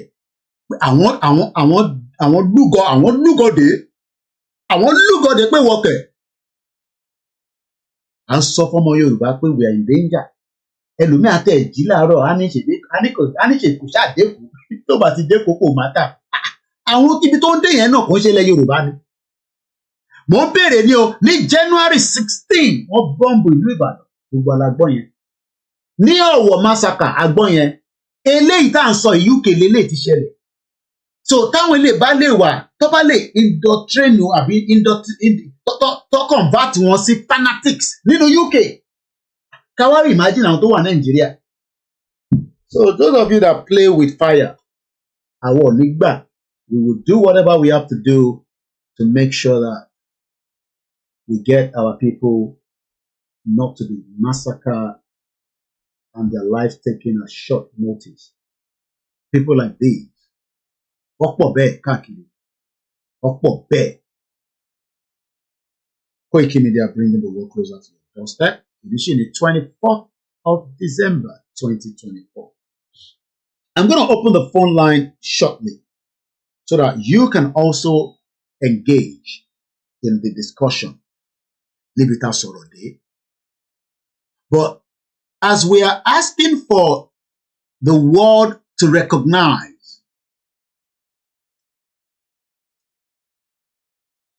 as we are going to look forward to the Trump administration, there's going to be a lot of things that is going to happen to Trump Bawale. There will be so much that we can't even emphasize it yet. Because this is a man that is different from the kind of the politics that man read on our show every time around the world. Mokibo went in Togo. And you know, by writing to the US consulate tó wà ládùúgbò yín níbẹ̀ láti ṣọ̀lẹ̀ fún wọn pé Yorùbá fẹ́ kúrò nínú Nigeria and it has to be done now. So the number that you will be calling to the show after you have listened to a bit of the discussion, but let's listen to this. Call it to Puani an insight of Atigbonipa why Somali is not recognized. Atigboyen. But mo fẹ́ ká lọ gbọ́ eléyìí will Trump recognize Somaliland? So in tí mo fẹ́ káwọn èèyàn máa sọ gbogbo àwọn tó jẹ́ tó ń ṣe àwọn mídíà tiwa tẹ́tí mọ́ irú àwọn ilé tó ń sọ̀rọ̀ yìí nísìnyí àtàwọn bẹ́ẹ̀ lọ will Trump recognize Yoruba people? Òun lèmi fẹ́ kí gbogbo wa ká ronú sí, and it can be done if we all put our effort to it. Gbogbo kí gbogbo ọmọ Yorùbá lẹ́ẹ̀kan sí pé a kú Èṣù Day, àdẹ̀kú palẹ̀mọ́ Merry Christmas, Boxing Day, and the New Year. But not everybody like Ethiopia believe in the New Year. Àwọn kan gbà fún New Year. Gbogbo kí gbogbo àwọn tá a gbà fún. So eléyìí tá a máa gbọ́ yìí was produced only in, so ọ̀rọ̀ Somaliland yìí ṣẹ́rí fún tí kan bá ń gain traction bó ṣe máa lọ nìyẹn pópópó ó ṣeé ṣe káwọn ilé tẹ̀tí mọ̀ pé ó máa recognize it, but wọ́n kàn sọ pé bóyá wọ́n ní àbí wọ́n máa. Let's listen to the narrative and how these platforms tó ń pè ní TLDR tó sọ̀rọ̀ nípa will Donald Trump recognize Somaliland? Mo kí gbogbo ẹni tẹ́ wà lórí ìjókòó àfojú payín rẹ́, but àfi máa dárúkọ torí we are already in a full transmission and it will take us away from the discussion. But we will recognize you before the end of the program. So what we are going to listen to right now is many out of what we expect to be listening to. We have taken a letter to Downing Street. It is part of recognition, very important, very vital. Very important, very vital. But we must not sit and relax yet, because it is not yet over. Number tema fi pe wọlé within the next 3 minutes or thereabout is number to wà lórí screening +44 74 0440 5917. Tẹ́ bá bá àwọn audio tí a release ta share síta, because of the people that are saying lè gbọ́ Koiki délẹ̀ dáadáa, ẹ jọ̀ọ́ ẹ bá wa sọ fún Koiki pé àwọn ní data ìyẹn la ṣe ń ṣàwọn audio kéékèèké yẹn, ṣàwọn audio yẹn abẹ̀yìn ẹ bá wa pín àwọn audio yẹn náà ó lè káàkiri gbogbo ibi tó yẹ kó lọ. On behalf of my team, on behalf of the Yoruba people, we are also saying Merry Christmas as well. So let's take and listen to this. And once again, remember that you can also donate, and all the donations are voluntary and therefore Koiki Media to use towards helping this platform. Aago mẹ́jọ àbọ̀ lónìí lọ́dọ̀ wa, aago mẹ́sàn-án ṣe fi máa lọ gbórí sókè ni. Èyí tẹ́ wà nílé, aago mẹ́wàá fi lọ gbórí sókè ni. Ẹni tó ra chicken lọ́dún yìí, bóyá títí ọdún mélòó kan tó ń bọ̀, tílẹ̀ Yorùbá bá dúró dáadáa, ẹ̀fẹ̀ ni máa náà fi jẹ chicken, nǹkan tó dùn lẹ́ máa náà fi jẹ chicken lọ. Bó ṣe láti rí nìyẹn. But it is what it is, and it is only to be what it is as long as Kabashi wà ní Nigeria. So let's go and listen to this. Somalia doesn't have a great international reputation. It's one of the poorest and most violent countries in the world, and it's been in a state of crisis since the collapse of Siad Barre's authoritarian regime in 1991. However, tucked away in Somalia's northwest, there's actually a functioning democratic state called Somaliland, which has been de facto independent for over 30 years and held peaceful presidential elections just last month.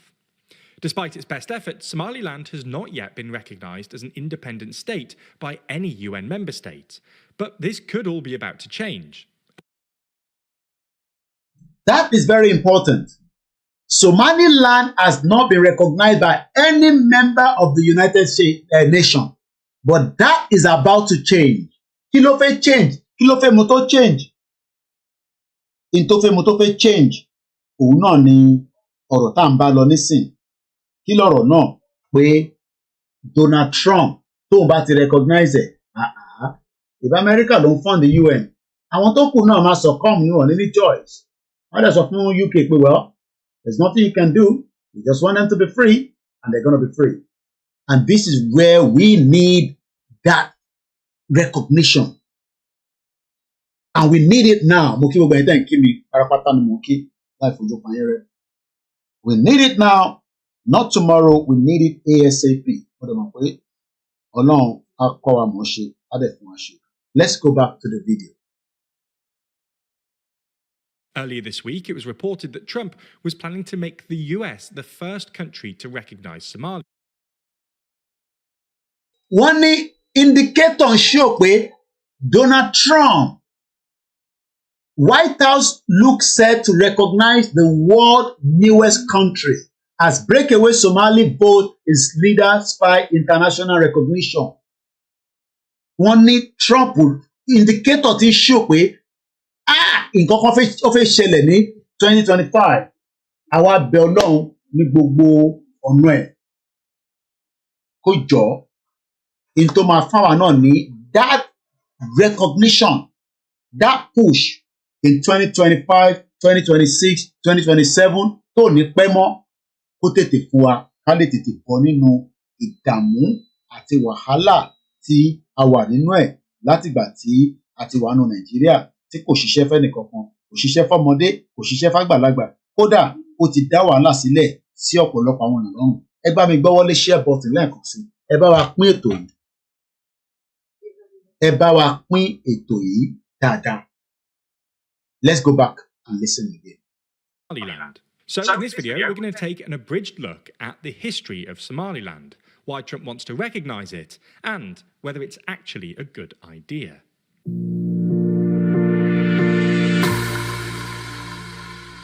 Before we start, if you haven't already, please consider subscribing and ringing the bell. You need a bit of context about Somaliland.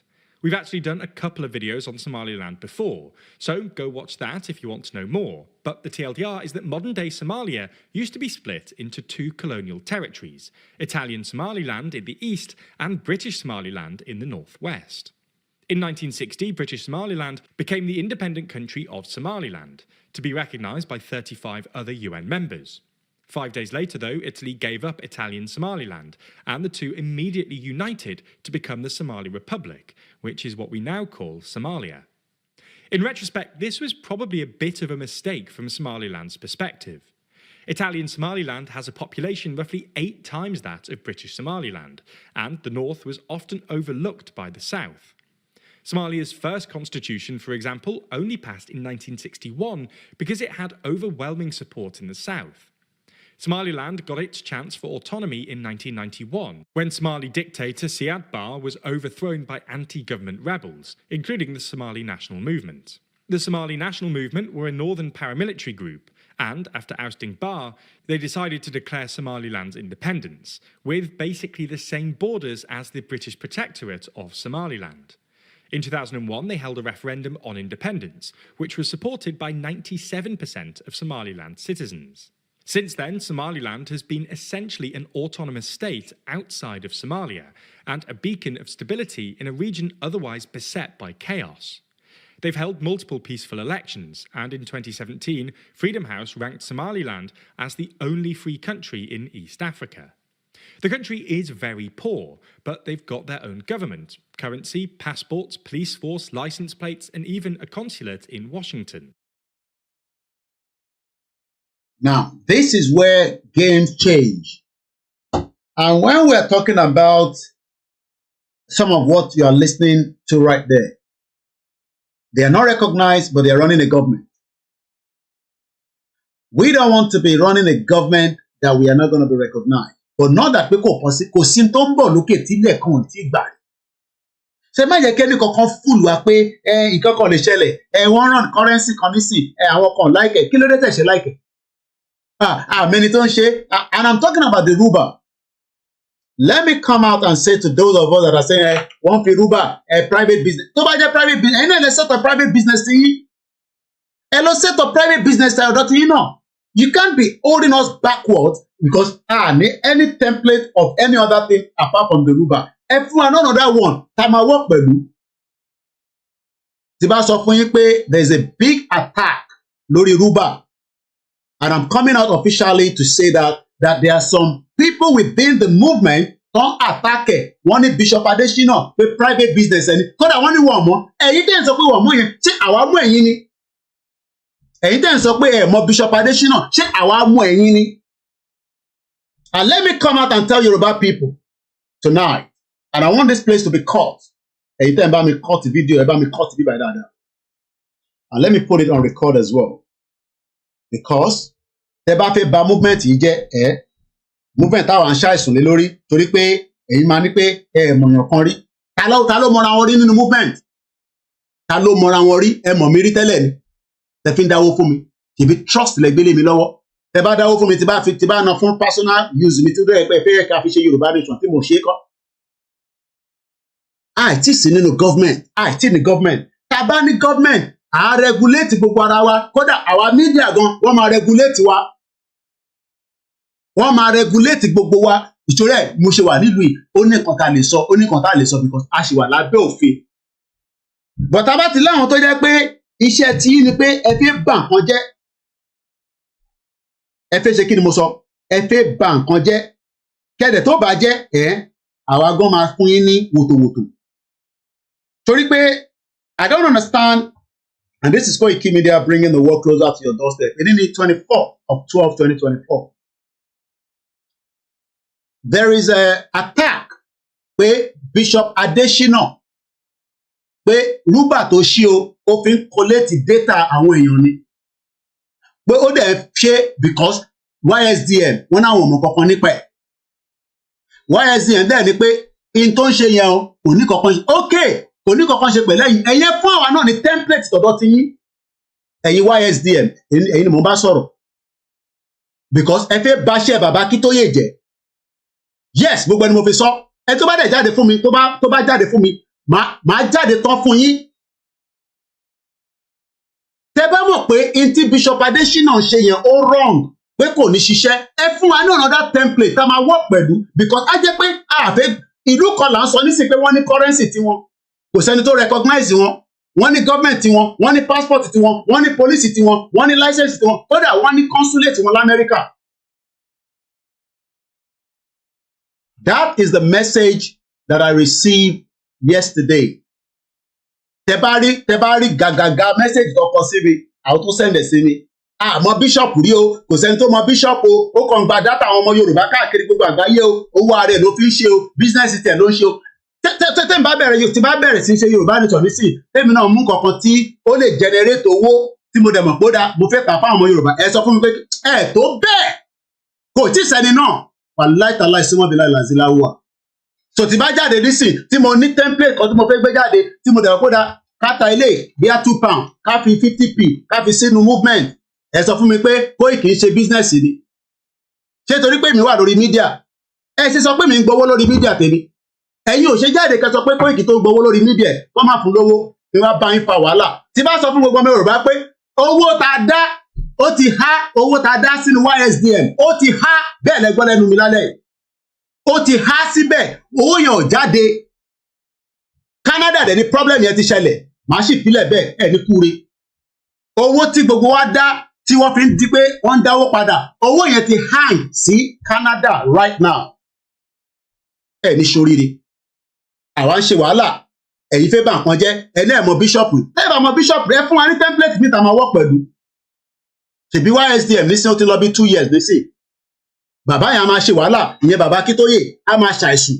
ẹ̀yin kan fẹ́ bá ṣẹ́ ẹ̀gẹ́ nígbà fún yín o 2025 ẹ gbọ́ ṣígèrò ẹ̀jẹ̀ mo kọ́ra fún àwọn èèyàn ní snip view ni mo fún yín yẹn owó tí Yorùbá dá sínú YSDM ẹni Koiki ló sọ bẹ́ẹ̀ ó ti hang àròwò yẹn gbà mọ́ bí ṣe bá ń sọ̀rọ̀ báyìí èèyàn kan ti di owó yẹn mú a individual person ló di owó yẹn mú màá sì filẹ̀ bẹ́ẹ̀ individual person ló di gbogbo owó tí Yorùbá dá ó wà lọ́wọ́ ẹni yẹn báyìí nísìn ó ti hang owó yẹn ti hang ìyẹn ni problem ṣe wà tó fẹ́ change details ibi tí wọ́n ń dáwó sí torí ọwọ́ ẹni tó dá sí tó rò pé ó sọ Yorùbá nation ó sọ di personal ẹ̀bẹ̀ títí ẹ̀ owó tá à ń dá owó yẹn ti hang ẹ̀jẹ̀ sì dé mọ́bẹ̀ tẹ bá jáde tán màá wá jáde fún yín màá fún àwọn ọmọ Yorùbá ní gbogbo fọmọ wọ́n sọ fún yín pé gbogbo tẹ́ fẹ́ mọ̀ tí ẹ fẹ́ fi ba movement jẹ́ àkọ́kẹ́dà ká tètè expose gbogbo yín olórí burúkú yín ẹ fẹ́ baṣẹ́ bàbá Akintoye àti Ìgbòho jáde ẹ fẹ́ baṣẹ́ yẹn jẹ́ ká tó débi tá à ń lọ nígbà fún yín one bastard Mo kí gbogbo alẹ́ nǹkan sí. Let me just leave it like that for now. So ká máa ná náírà, ká máa fi náírà, ká máa fi ṣe transaction. So kí Nàìjíríà lè lágbára lórí gbogbo wa, kò jẹ́ ká ti move kúrò nínú náírà. Tó bá jẹ́ pé a smart ni, a ti wá smart, ó jẹ́ by 2025 kò jẹ́ ká máa sọ pé a tún lo náírà mọ́. Ó yẹ kí gbogbo wa ti move away from that stupid money, owó tó ní value. Bẹ́ẹ̀ bá fún wa ní £100 kò ní value.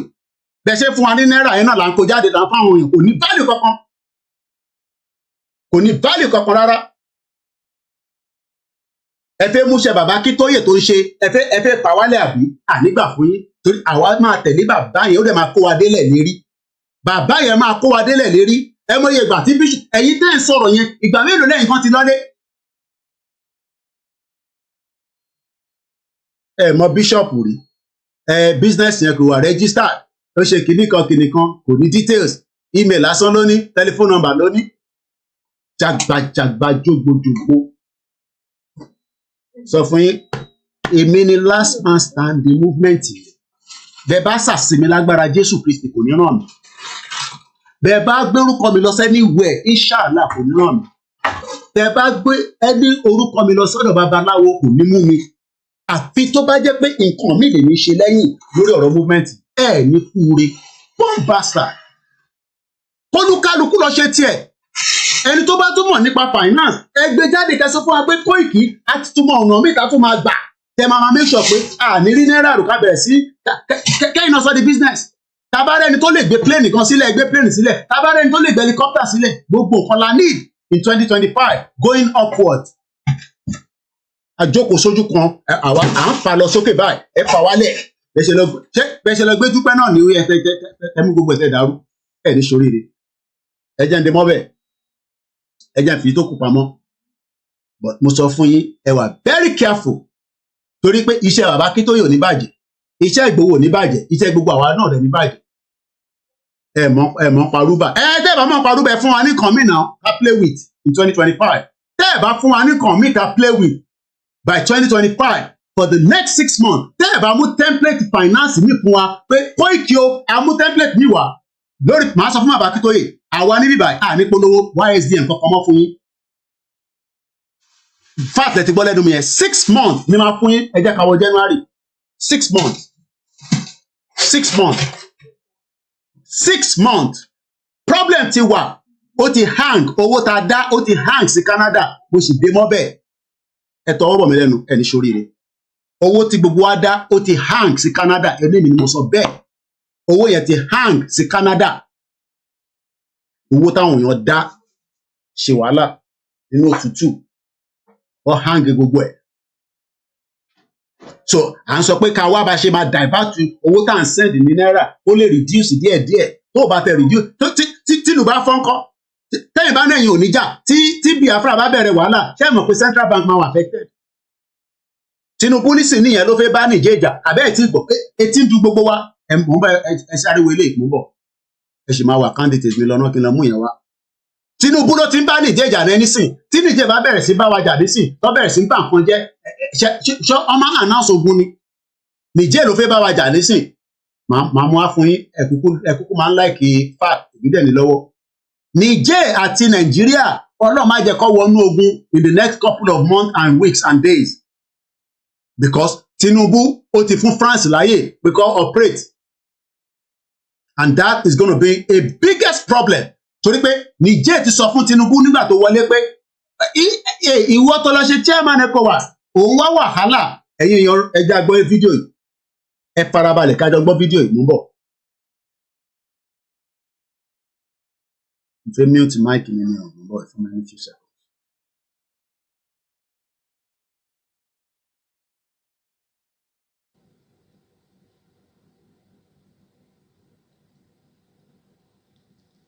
Shifting focus to West Africa now, where a rift between neighbours Niger and Nigeria is widening. In the latest, the junta-ruled Niger has accused Nigeria of colluding with foreign powers to destabilize its neighbour. Niger's junta has claimed that Nigeria is acting as a base for destabilizing Africa. Mo ń bọ̀ ṣe ẹgbọ́n kan tí bèbí yẹn sọ nísìn ó rà pé ẹ̀gbọ́n kan tó sọ mo ń bọ̀ ẹ rò pé Biafra nìkan ni ó lè tú wàhálà lẹ̀ ní Nàìjíríà. Tinubu ti lọ tọwọ́ bọ ṣọ̀bọ̀lọ̀. Kí ni mo sọ? President Bola Tinubu ó ti lọ tọwọ́ bọ ṣọ̀bọ̀lọ̀. Ṣọ̀bọ̀lọ̀ kẹ̀rí wọ́n ń gbé bọ̀ níwájú gbogbo lé wa. Torí pé èyí tó wà nílẹ̀ gbogbo wa ò ní wò tán nígbà tí wàhálà yẹn bá dé. Nígbà tí wàhálà yẹn bá dé gbogbo wa à ní wò tán. Àwọn kan wá mú àìdíà wá. Ẹ̀yin náà fún wa ní àwọn àìdíà. Sọ pé èèyàn kan ṣe business tó bá wá ń ṣe business nǹkan. Ṣàfẹ́ mú kẹfẹ́ da ojú ẹ̀rú ká da ojú ẹ̀rú káwọn ọmọ Yorùbá tún wà nínú Nàìjíríà for a very long time. Àbí bẹ́ẹ̀ kọ́ ká tún wà nínú Nàìjíríà ká máa ṣe ràkàtíà ká máa ṣe ròkòtíò ká wà lójú kan. Tẹ́yìn ò bá nífẹ̀ẹ́ sí rúbà ẹ fún àwa náà ọ̀dà information táwọn èèyàn máa lò. FSCC kò ń ṣe kinní kan kò wà kinní kan ẹ ṣàfihàn ó dẹ fún wa ní template mi. Ìlú kọ̀ọ̀kan la gbọ́ nísìn tó ń rán ní kọ́rọ́sì tiwọn àbí gbogbo mò ń bọ̀ padà lórí fídíò yìí. Bóun la rí ṣe bóun la rí ní bíbá yẹn close the I have too many things open ẹ ká close díẹ̀ bẹ́ẹ̀ àti sọ̀rọ̀ Mustalab àdèmà open phone line nísìn mò ń bọ̀. Ṣèbí ìbọ̀lá tí wò ó òun lélẹ̀ Somaliland wọ́n ní gọ́ọ̀mẹ̀ntì tiwọn ṣèbí mo sọ pé tó bá jẹ́ pé Ogun State lásán láti máa lọ mú ká mú Ogun State ká máa rán ní gọ́ọ̀mẹ̀ntì wa níbẹ̀ ẹ tó bá máa gbọ́ ẹ tó bá ní gbọ́ kò ní gbọ́. Ṣèbí mo ti sọ yín lórí platform yìí rí abẹ́ ti gbàgbé. Somaliland run gọ́ọ̀mẹ̀ntì tí wọ́n nísìn they are not recognized láti 1991 but wọ́n dìbò wọ́n dẹ̀ run gọ́ọ̀mẹ̀ntì wọ́n dẹ̀ ní military tí wọ́n. Tó bá jẹ́ pé Ogun State tí mo mọ̀ pé state tèmi ni kí wọ́n bá dárúkọ state ẹlòmíì nísìn tó bá jẹ́ pé Ogun State ni ká mú Ogun State náà ká máa fi operate ká sọ di country tiwa tó bá dẹ̀ yá a máa mọ bá ṣe máa mú territory tó kù we start from somewhere kò ń ṣe pé kíyàn kan wá náà bẹ̀rẹ̀ nǹkan kan ẹ wá sọ pé ẹ̀ mọ́ rí. Ẹ̀yin tá a mọ̀ yẹn kọ́ ń bolẹ̀ wà ẹni tá a kówó fún nísìn ní Canada nísìn ìtò tówó há sọ̀hún nísìn kọ́ tówó ti há sọ̀hún ẹni kó irọ́ ni mo pa ẹni kọ́ jáde kọ́ sọ pé irọ́ ni mo pa owó ti há sí Canada báyìí nísìn kọ́lọ̀ bá wa yọ owó yẹn jáde ó ti hang sí Canada one bastard ní kúre gbogbo yín èpè lẹ́ máa gbà ẹ jẹ́ ká wọ 2025 ẹ jẹ́ ká mọ́dù ìpínlẹ̀ tán ẹ̀yin tó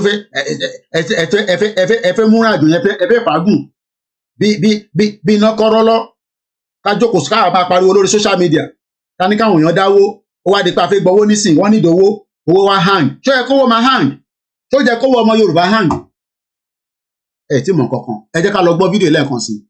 Mo ní Tinubu bàbá Bọ́lá Ahmed Tinubu ó ti kó wa wọ problem àmọ́ tó lọ bá France sọ èmi kọ́ mo fẹ́ sọ̀rọ̀ nísìn first post àwọn lọ release fídíò yìí wọ́n ní Niger kò ń ṣe Niger state o àbí Niger rẹ ni Niger accuses Nigeria of destabilization ẹ̀ẹ́dà pẹ̀ mọ́ tó mì by colluding with foreign partners àbí foreign players.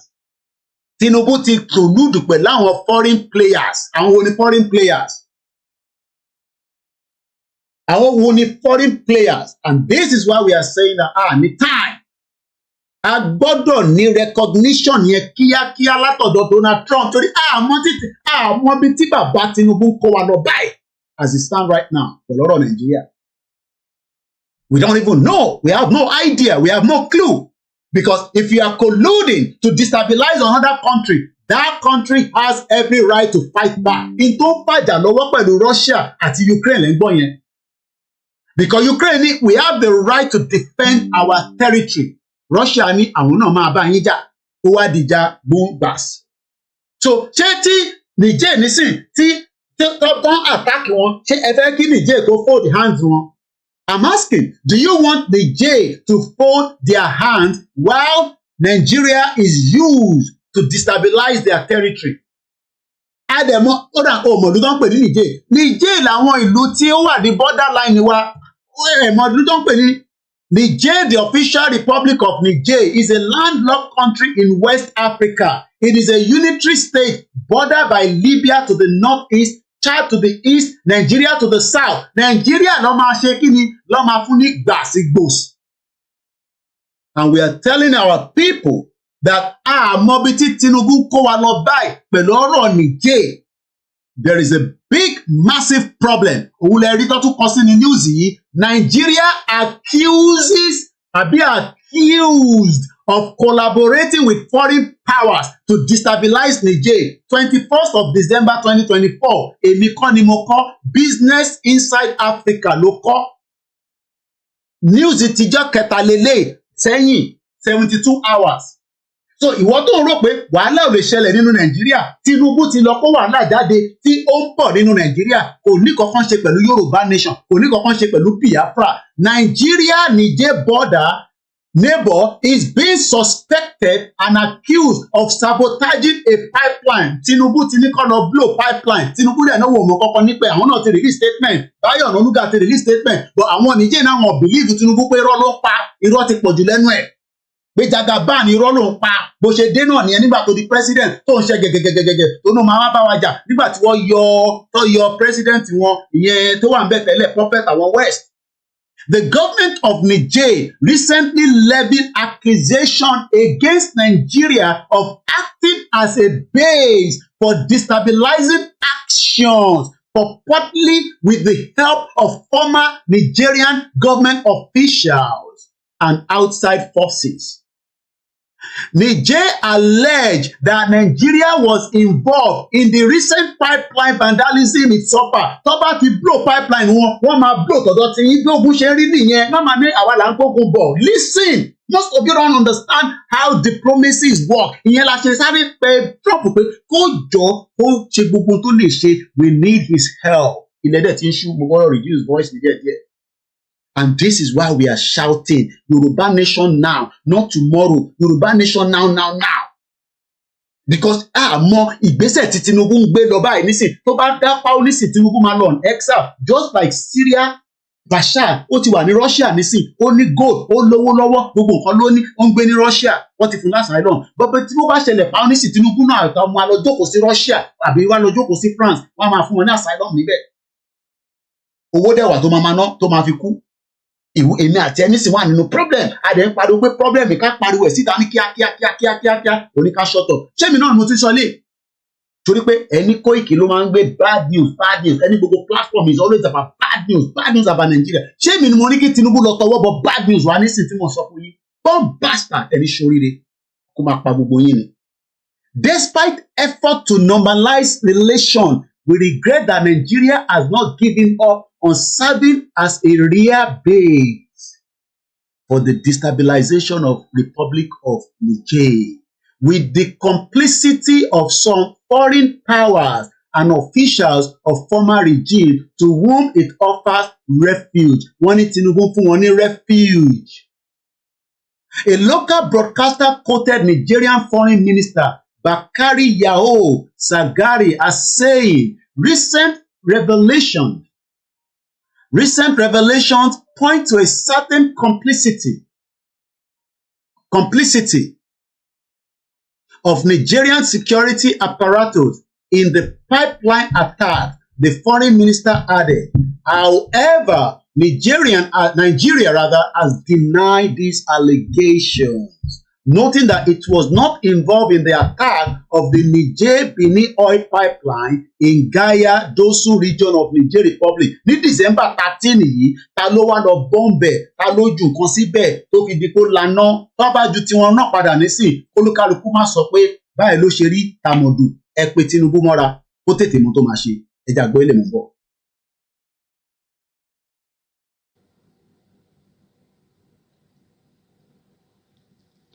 Shifting focus to West Africa now, where a rift between neighbours Niger and Nigeria is widening.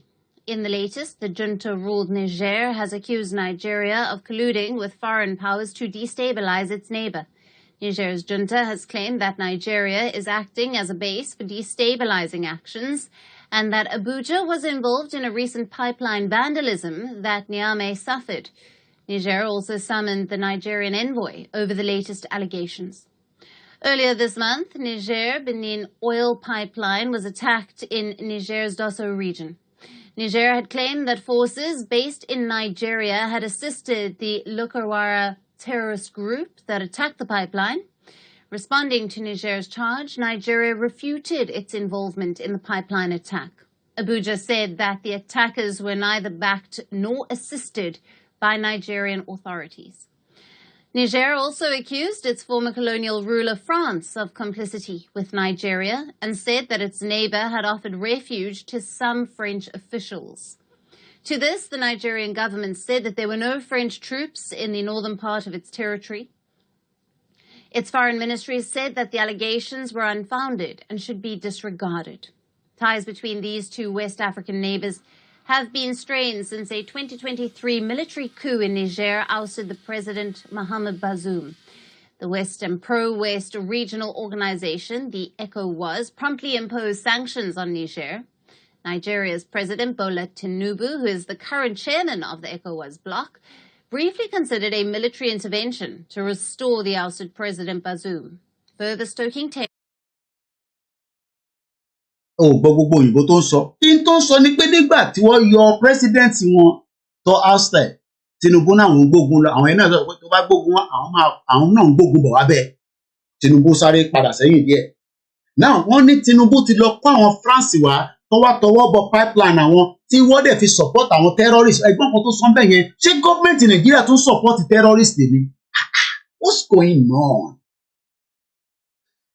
Koikimedia bringing the world closer to your doorstep. Emma Bino, the phone line is open. Let's come back out now if you want to call in because 3 hours now, I'm not going to extend it at any point at all. So if you're going to call in now, this is the time to come and add your own little input to the discussion. If it's about a moonbe, happy issue day. Mo kí gbogbo àwọn tí wọ́n celebrate Christmas pé aṣọ́pọ̀lọpọ̀ ọdún Ọlọ́run ṣe lè ní àṣemọ̀ fún wa gbogbo àwa tí àwọn pè Ọlọ́run fún kọ̀ọ̀kan ní ọdún 2025 àti ẹni tó fẹ́ àtẹni tó fẹ́ kọ́lọ́run kó jọ kó ṣàánú gbogbo wa as we go into 2025.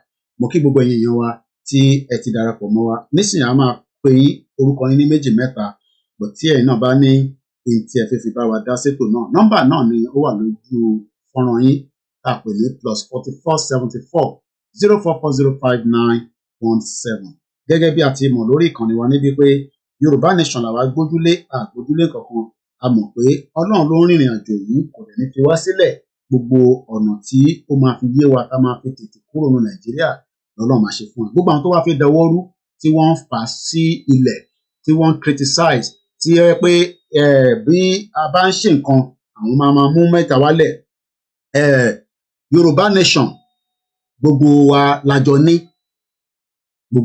ní kò ń ṣèyàn kan ló ní everybody ló ní so tẹ́yìn kan bá wá ní bó ṣe ń ṣe yìí kò tẹ́yìn lọ́rùn ṣèbí mídíà nísìn olúkálukú ló ní mídíà tiẹ̀ tó ń sọ oríṣiríṣi ẹlòmíì á sọ lọ báyìí èmi náà sọ tèmi náà so tá bá délẹ̀ lérí the government will make what we call policies láti fi control gbogbo in tí ó jẹ́ ká sọ àti tí kò jẹ́ ká sọ but ẹ bá ní ẹ fẹ́ tako gbogbo nǹkan nísìn á fa delay gan á fa kí ni mo sọ á fa delay wọn á lọ bẹ́ẹ̀ mú kí Professor ADEBANJI Akintoye for the great job you are doing for us we are happy with you and we will continue to give you all the support but it seems that there are some element of people that also are doing everything to destabilize the movement Dúpọ̀ Onítìrí did the same thing bá ṣe fún pé kó wá nìyẹn tó wá tó manipulate wa tó mú gbogbo manipulation ẹ̀ at the end of the day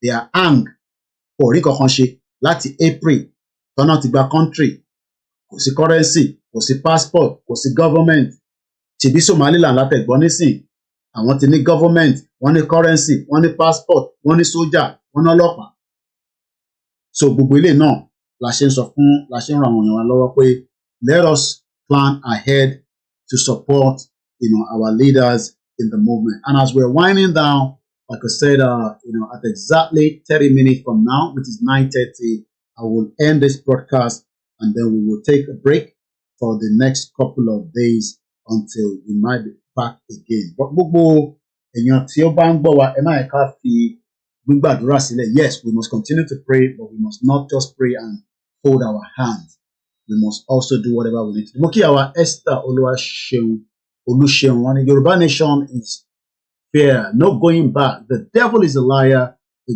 good Lord will make it happen very soon and I totally agree with that. Okay, Oluwole, well done our dear brother Koiki. This man say Nigeria needs the courage to dissolve peacefully by our leader, Professor ADEBANJI, Akintoye, Dr. Sunday Adeyemo Igboho, and the Yoruba Nation Youth Self-Determination YND. Freedom is prosperity.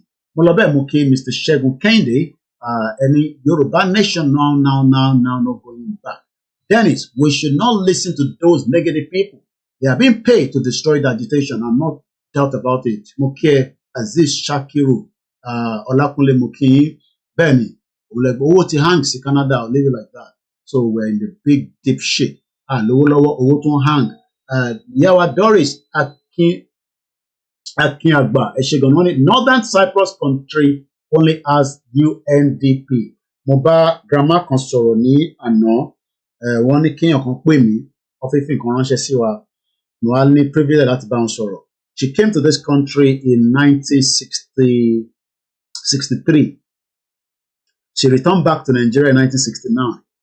She came back here in 1970 something, and she has been here since then. 1963 ni grandma ti kọ́kọ́ wá sílùú. Ànígbà yẹn kò tẹ̀dà ìbáwá ta dé nísìnyí àwọn tẹ̀ ń gbádùn. Ẹ lè imagine bí nǹkan ṣe rí nígbà yẹn ní 1963. The suffering.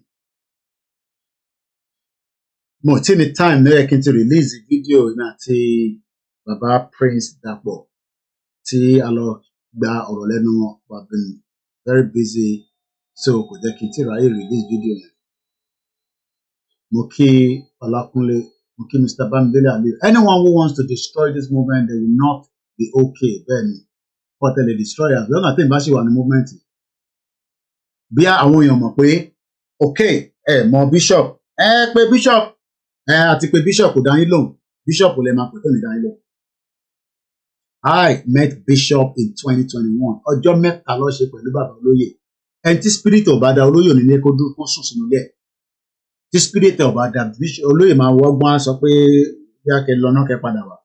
Ọjọ́ mẹ́ta ló wá lò lọ́dọ̀ wa ní 2021. Kò dẹ̀ tí sọ̀rọ̀ rúbà ní 2021. Ṣé kí n lọ mú picture yẹn jáde? Ó wà lọ́wọ́ mi o. Èmi àti Bishop àti Dr. ní Lekki, màmá náà nísìn náà ọ̀pọ̀ ṣe parọ́ màmá yẹn náà nìyẹn, ọkọ̀ owó fún màmá yẹn and all that nonsense. Orúkọ wọn tẹ̀ máa mú orúkọ wọn jáde nísìn. Wọ́n lọ wọnú group tí màá tí wọ́n jọ wà. Bọ́ ṣe fẹ́ destroy màmá yẹn náà nìyẹn.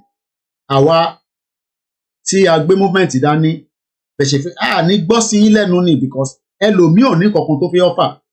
Ẹ fún wa ní alternative. Ṣèbí báńkì kankan ló ń operate. Tí Bishop bá ń ṣe tiẹ̀, ó yẹ káyìn nílà káyì pé ó yẹ káwa náà ṣe míì. Ta tún lè fi bíìtì tí Bishop ń ṣe tó dẹ̀ máa wà valuable fún wa. A máa fẹ́ kúrò ní Nàìjíríà, gbogbo tó bá gbà lá máa fún. Tó bá yẹ pé àní lọ́wọ́ Nàìjíríà mọ̀ ní ká wá bá ṣe máa bá ṣe ní náwó Nàìjíríà. Ìgbówó tá à ń ná ló sì ń jẹ́ kí Nàìjíríà exist. Àwa diaspora dẹ̀ là ń náwó tó pọ̀ jù. Èèyàn mélòó ló lówó mọ́ ní Nàìjíríà nísìn? Olówó gan Tinubu gan ẹ lọ gbọ́ press kiri mi kàn fún kankan ṣe pẹ̀lú Tinubu. Ẹ lọ gbọ́ nǹkan tó sọ pẹ̀lú àwọn media press tó ṣe ní àná abíjẹta kọ́ ni. Ṣé lọ mú orúkọ ọmọ mi wá? Very hard working,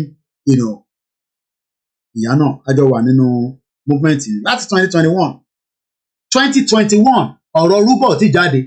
Ṣèbígbà tèmi náà lọ́lé ní 2021 ni mo ní ká ṣe rédíò kó tó di pé fẹ́ da ẹ mú gbogbo ẹ̀fọ́ lójú ẹ̀ dàrú. Ẹ ṣe sọ pé mi náà ẹ̀bẹ̀ ṣe pé mo kówó jẹ náà ní nígbà yẹn. Tó lórí burúkú professor tó pè rẹ̀ ní professor tó ń ṣe professor Wálé Adéníran tó ní kú síbi táṣọ ẹ̀wà bàbá òfò yẹn. Tó mú gbogbo ẹ̀ tó turn upside down òun àti Maxwell. Ṣèbí 2021 tèmi náà lọ́lé ní ọ̀rọ̀ rédíò jáde. 2021 tí mo lọ́lé mo ní ká dá bọ́ọ̀sì tí wọ́n mú gbogbo ẹ̀ tó fọ́ lójú tí go àti GoFundMe tí Marlene àbí kíni ẹ̀ pé rẹ̀ tó náà máa fẹ́mi àti Ìgbòho ní owó ká wọ́n máa fún wa lówó díẹ̀ fáwọn security ní rédíò náà lọ. Àwa orúkọ Ìgbòho ló fi raise owó tó bẹ̀rẹ̀ sí sọ jágbajàgba jógbòdò tó lókàlù tó ń sọ tiẹ̀ nìkan ogun wọn. Ẹ ṣàfẹ́ mú movement ẹ ṣàfẹ́ dájú ẹ̀ wálẹ̀. Ẹ tuntun fẹ́ bẹ̀rẹ̀ again. Ẹ fẹ́ rúbà ẹ fún wa lọ́pṣọ̀nì míì àwa sì máa polówó rúbà.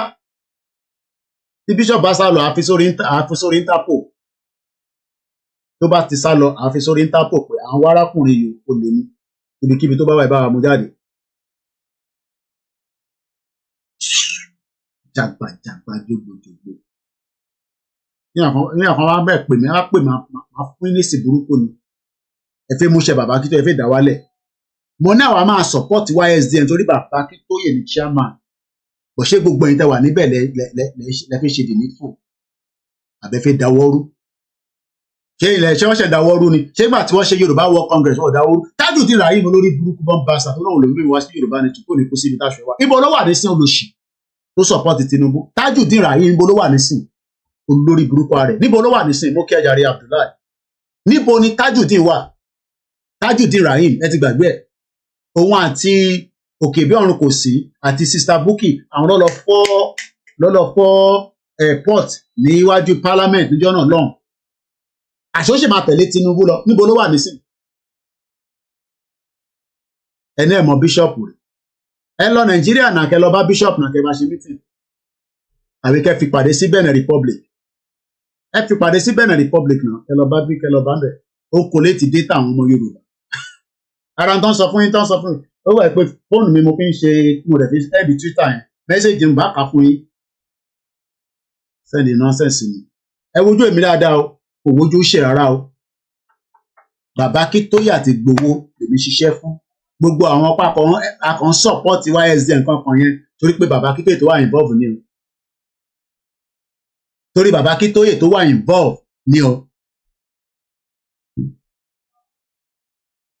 Owó náà la fẹ́ raise nísìn ẹ àríbi raise owó mọ́ nísìn owó tí gbogbo ẹ ti hang láti bí almost 3 months nísìn gbogbo ẹ ti hang kò sí kankan tó ń lọ mọ́ àrówó gbà ibi tá a ti máa gbowó gbogbo ẹ ti hang ẹ ti fọ́ gbogbo ẹ lójú.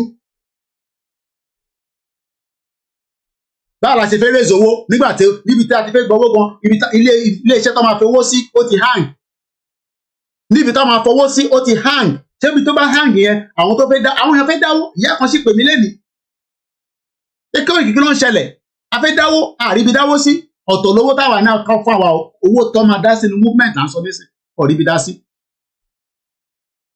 Gbogbo àìdíà tá a mú wá tó ń fún bàbá tó bá ti mú fún bàbá báyìí ẹ̀wọ̀n kan tún lọ wá dàrú a tún lọ bá bàbá tèmi bẹ́ẹ̀ ṣe ló ń bọ́ lóyè náà nìyẹn èmi á ṣe program tó wá lọ máa bọ́ lóyè pé ṣé ó rán mi iṣẹ́ èmi mo ti ṣe movement kó lóyè tó dé olóyè kọ́ olóyè ló wá crown effort gbogbo ní táwa ń ṣe ìbá tí ń ṣe ara tí ń pariwo Yorùbá nation kí bàbá mi tó lóye tó dé ìbí mi ti ń pariwo Yorùbá nation gbòbí gbogbo wa etí ń dùn ẹ ìṣòwò àlétí ẹ o mọjọ tó lóye pé sórí show mi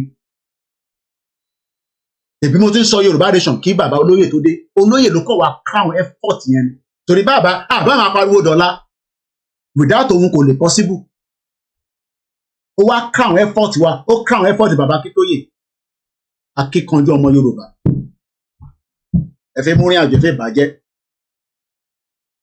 2025 tẹ́ ẹ bá ṣọ́ra ẹ tẹ́ ẹ ń pera yín ní YSDM yẹn tẹ́ ẹ bá ṣọ́ra gidi tẹ́yìn bá ní another template ẹ fún wa ní template yẹn template lèmi fẹ́ rí nísìn strategy kan mo mú wá nísìn báwo la ṣe máa bá Trump sọ̀rọ̀ ọ̀nà wo la fẹ́ gbà ṣé tí Trump bá ní ká pàdé òun ní Houston gbólógbólò nísìn tẹ́yìn tẹ́ fẹ́ lọ tẹ́ lówó lọ́wọ́ ṣebí movement lẹ kó máa náwó movement tó lè yọ $1,000 kàpísáré rìnrìn àjò nísìn tẹ́mi bá dáa fẹ́ tẹ́mi tó tẹ́ ṣe ẹni tó bá ná fẹ́ ṣe kankan nísìn ṣé movement yìí lè mú $1,000 jáde ṣá lè mú $1,000 jáde ẹ jẹ́ wà kíáfù gbogbo owó kan tó ṣì yá nísìn àmọ́ bá ṣe fẹ́ gbà yín lọ́wọ́ ẹni tó wá sí lọ́wọ́ báyìí nísìn tó sọ rẹ̀ di King Kong ní lílà ayé náà dẹ̀ ni ẹ̀yin kọ́ lẹ lówó ẹ bá tí wo bá tẹ̀ ní dispute ẹ máa wo ti ọlá Yorùbá tí gbogbo àjọ gbé dání nígbà tó náà mi kówó jẹ àwọn èèyàn èmi dẹ̀ mọ̀ pé mo kówó jẹ gbogbo owó tán ní ká gbà á kó síbi tó yẹ ká kó sí níjọ́ náà lọ́hùn nígbà tá a gbowó rédíò olúkálukú kàn ń yọ tó ń ṣe tẹ́tẹ́tẹ́tẹ́tẹ́ ẹ̀yin ọmọ àlè tí yà ń jẹ nínú ilé yín ó tọ́kì wa nu fíríjì tèmi ṣé n fi wọ̀n mo ní láti fi wọ̀n tọ́kì wa ń bẹ̀ Christmas Muslim lèmi èmi ṣe Christmas iná ń tàn yamayama tí bá paná nísìn bá paná pálọ̀ mi àwa ní Christmas light o ẹni ṣó ni ẹ máa lọ ṣẹ̀ sí ẹ̀sìn tó ń kó bá yín torí náà Christmas mi ló tàn nínú ilé mi èmi ti tán náà Christmas mi ti kàn mí o èmi ṣọdún náà tèmi ẹni tó bá bá láyé ló ń ṣọdún torí náà Christmas mi ló tàn sálálálá yẹn èmi ṣọdún lọ nìyẹn dókítà máa jẹ ó ti wà nù ilé ó ti wà nù fridge ẹ ti fún ìyàwó mi lówó kó tún lọ ra àwọn ribs tó dáa torí lọ́la máa yan á máa gbọ́ ẹran yẹn ìyá yìí ní kí ẹ̀yin ní kẹ́ jẹ́ ká tètè mọ̀ tá à ń ṣe tó mo kí ọgbọ́n èèyàn gidi tó ìnà àmì ṣe lásán a máa délẹ̀ lérí ṣọmọ ló kù bẹ́ẹ̀ ni tó fẹ́ bọ́kọ̀ àwa la ní síyá àgbẹ̀yìn ó lè ti hang ni some system function will not be available fóònù gan ti overwork lọ́n kó ṣàmì gbogbo ilé náà nísìn la ṣe fẹ́ aláti gẹ́ẹ̀tì fóònù tuntun kù nínú yẹ a lè máa ṣe program ká máa get stock orí fóònù ti hang nísìn. You all right? Turn the light on back for me, please. I'm going to phone with your hand. So, mo kí gbogbo èèyàn wa, mo kí wa, since tá a lẹ́nu tó máa pè wá, so ká máa end the program lọ díẹ̀díẹ̀. Àníṣe lásán, gbogbo ẹ̀yin tẹ́ fẹ́ dàrú, ìbá ilé mi, ẹ̀yin ọmọ Yorùbá ẹ fọkàn balẹ̀. Mídíà ó dúró tán páká fún movement yìí. Mo sọ fún yín, Yorùbá World Media wọ́n dúró páká, mo wà lẹ́yìn wọn, mo lè dá dúró as an independent. Ẹ wá ràn wá lọ́wọ́, ètò important nìyẹn. Mo kí gbogbo ẹ̀yin tẹ́ ti ràn wá lọ́wọ́ àtẹ̀yìntẹ̀ tún máa ní ọkàn pé ẹ máa ran iléeṣẹ́ yìí lọ́wọ́. Mo kí gbogbo wa, mo kí Mr. Ademoye Haruna wọ́n ní we need idealist people to prioritize this movement. Let's stop thinking downwardly. Ẹ nígbà tí èèyàn kan think upward táwọn kan fi fà wálẹ̀. Bí èdè Fúlàní dẹ̀ ti mẹ́rin èdè Fúlàní ò dẹ̀ lè má wa o àwọn ò lè máa ṣàdúrà lójoojúmọ́ kéde Fúlàní mọ́ wa láyé Fúlàní alọ́ lọ mú ẹlòmíì ni kò ṣe báwa ló máa mú tó mo kí gbogbo wa mo kí mọ́ sí mi àmọ́ tó ṣe Twitter mi gbogbo ti hang so àdánù ẹrù ti pọ̀ jù lórí fóònù yẹn ẹ̀yọ́ mọ̀ pé fóònù táwa ń lò ó yàtọ̀ sí fóònù tẹ́yìn ń lò messages táwa ń receive ó yàtọ̀ sí message tẹ́yìn ń receive ẹ̀yin tẹ́ pé èèyàn mélòó ló ń pè yín ẹ̀mọ èèyàn tó ń pè wá lójoojúmọ́ ti hang nísìn mo rojú ìfẹ́ ọmọ báyìí ọ̀hún ṣàmì let me stop the broadcast ìgbàdàn wa stop the show stop it it's okay so àníṣe lásán ẹ fọkàn balẹ̀ a máa jọ débẹ̀ ni a máa délẹ̀ lérí gbogbo ẹni tó bá náà ní débẹ̀ àwọn ọlọ́ọ̀ni bá débẹ̀ hello ta ló ń pè wá hello ẹ̀fẹ́ dá sórí ètò ni àbẹ̀kọ̀ ń pè mí privately ọ̀yẹ̀ gbóhùn sókè díẹ̀ nǹkan lẹ jẹ́ kí fóònù gan hang studio number la ní kẹ́ máa pè ẹ̀yin gan báyìí náà gbogbo ẹ̀yin tẹ́ máa ń pè wá ibi screen ẹ̀ ń wo nọ́mbà lórí screen yẹn ẹ save yẹn ìyẹn lẹ máa wá pè wá sí bẹ́ẹ̀ máa sọ̀rọ̀ lọ anyway ti pè sórí eléyìí níta bá ní káyìn náà ṣe ni kẹ́ bá wa ṣe kó lè jẹ́ kí iṣẹ́ yẹ kó lè jẹ́ kó yá fún gbogbo wa ìyẹn la ṣe fi nọ́mbà yẹn àfi tó bá pàwọn èèyàn rí kan tó increase front ẹ̀ bọ̀ ẹgbọ́n sókè ṣá à ń increase no problem ẹgbọ́n sókè mo gbọ́ yín. ní kúkúrú ẹ ti sọ̀rọ̀ àwọn máa dúpẹ́ lọ́wọ́ yín fún akitiyan yín content man tí ẹ bá dẹ̀ ti fẹ́ ṣàṣeyọrí láyé yìí ẹ̀wọ̀n kan wà wọn ò níbi kankan lọ máa dàrú ni wọn. bẹ́ẹ̀ ni sà bẹ́ẹ̀ ni sà. máa dàrú àwa wà ní movement ìdí wà ní movement àwọn òde ẹ̀jẹ̀ tẹ̀ nílà wà pé thank you so much. àwọn òde ìsàlẹ̀ ìnáwó ọ̀nọ́ra mi wọ́n bá dẹ̀ kọ́ jáde máa fi jáde lọ. wọ́n jẹ́ bẹ́ẹ̀ tẹ̀ ní láti sọ fún wa mo mọ̀ dájú bọ̀ mo gbádùn yín brọ́dà mi ẹ ṣe gan ni.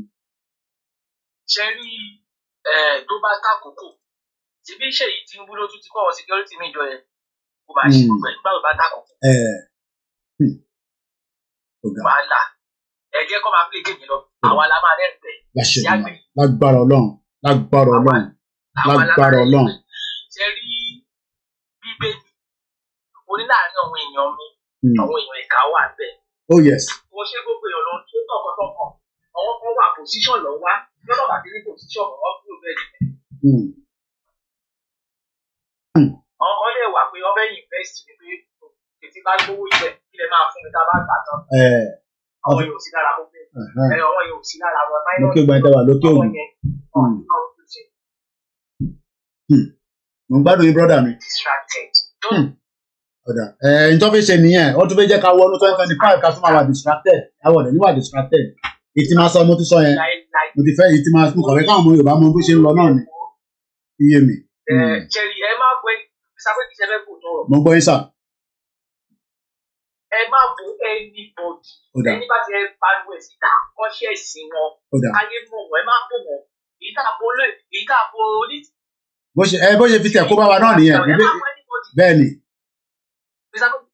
Ẹ máa bọ anybody lẹ́yìn kan bá ti ṣe ẹ pariwo ẹ̀ sí gbogbo ayé. Gbogbo ayé mọ̀.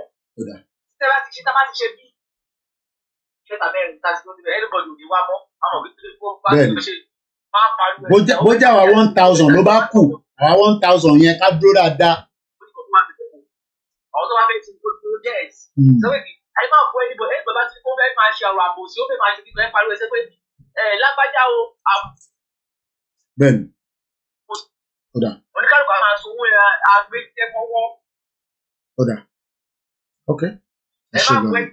No problem. Ẹ ṣe gan-an ní brother mi. Ẹ bá ti ṣe máa dárúkọ yín ni. Àdìbí ẹ̀ka fún bẹ́ẹ̀. Bẹ́ẹ̀ni. Ẹ ṣe gan-an ni. Ẹ bá ti dárúkọ èèyàn méjì ìsàpè yìí.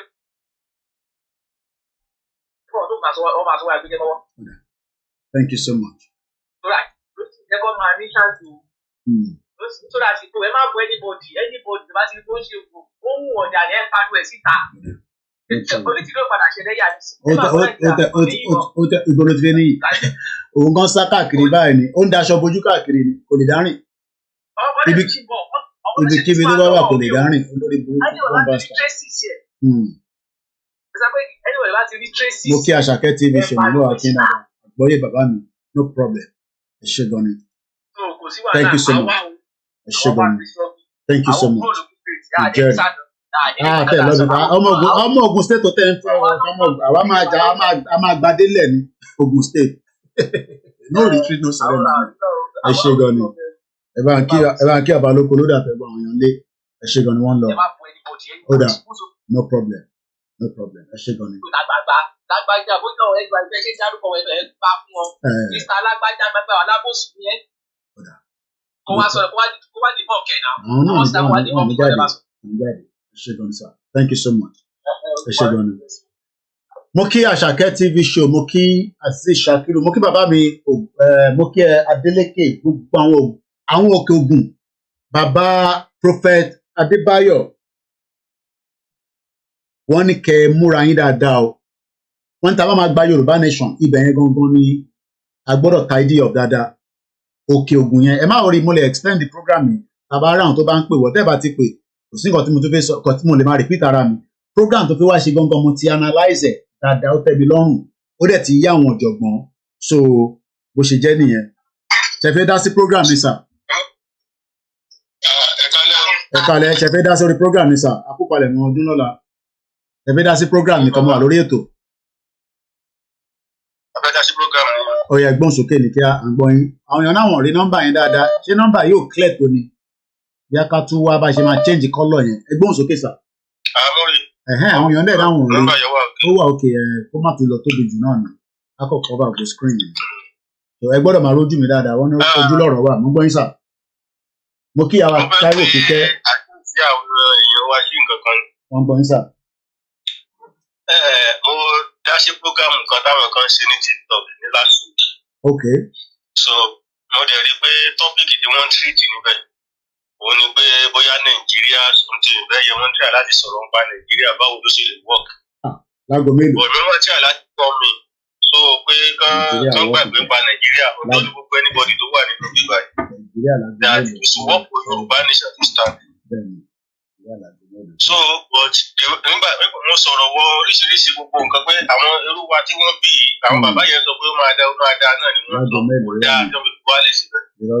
Pé ṣé ó dá iná làwa náà tó máa sọ tá a máa fi lọ pé káyé tara wa mọ́. But I see that telling them the truth they are trying to avoid this. So mo notice kódà àwọn olóṣèlú ń gbéṣẹ́ fáwọn kan tó ń jáde láti lè máa kọ́ wọ́n ń gbé fún wọn ní owó burúkú wà lọ́wọ́ olóṣèlú owó burúkú wà lọ́wọ́ wọn àwọn olówó tó ní. Láti lè máa sọ̀rọ̀ nípa Nàìjíríà káwọn èèyàn sì máa ní ìrètí kan pé maybe Nàìjíríà can still work. Wọ́n sọ pé oríṣiríṣi ìlú ló wà ní London pé bọ̀ wọ́n parapọ̀ wọ́n di ẹyọ kan pé ànífẹ́ ara wọ́n tó sọ bó dìbẹ̀ yẹn kọ́ ni mò ń lọ. Ẹlẹ́ẹ̀kejì náà ni wípé irú eré àgbègbè ibi tí mo wà yìí get that's Owódé Ẹ̀gbá ní side Ogun State. Owó bá fẹ́ mi Owódé Ẹ̀gbá. Mo ló ti gbé Yorùbá Nation group ó dá ìdá ọ̀bẹ. Ìgbà kan wà tí mo bá yín sọ̀rọ̀ yẹn gbà tí mo pè yín. So mo lọ méjì àwọn kan tí mo gbọ́ pé wọ́n ṣe Yorùbá Nation board.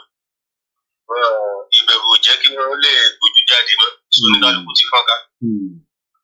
Kí ló dẹ̀ fa ni pé tọ́rọ̀ bá dọ̀rọ̀ ọlọ́pàá. Ẹni ọjọ́ mẹ́ta mo ní ìṣù pẹ̀lú àwọn ọlọ́pàá wọn yẹn. Èmi tí mo mú rìpọ́ọ̀tù lọ ni wọ́n tó padà fìyà jẹ.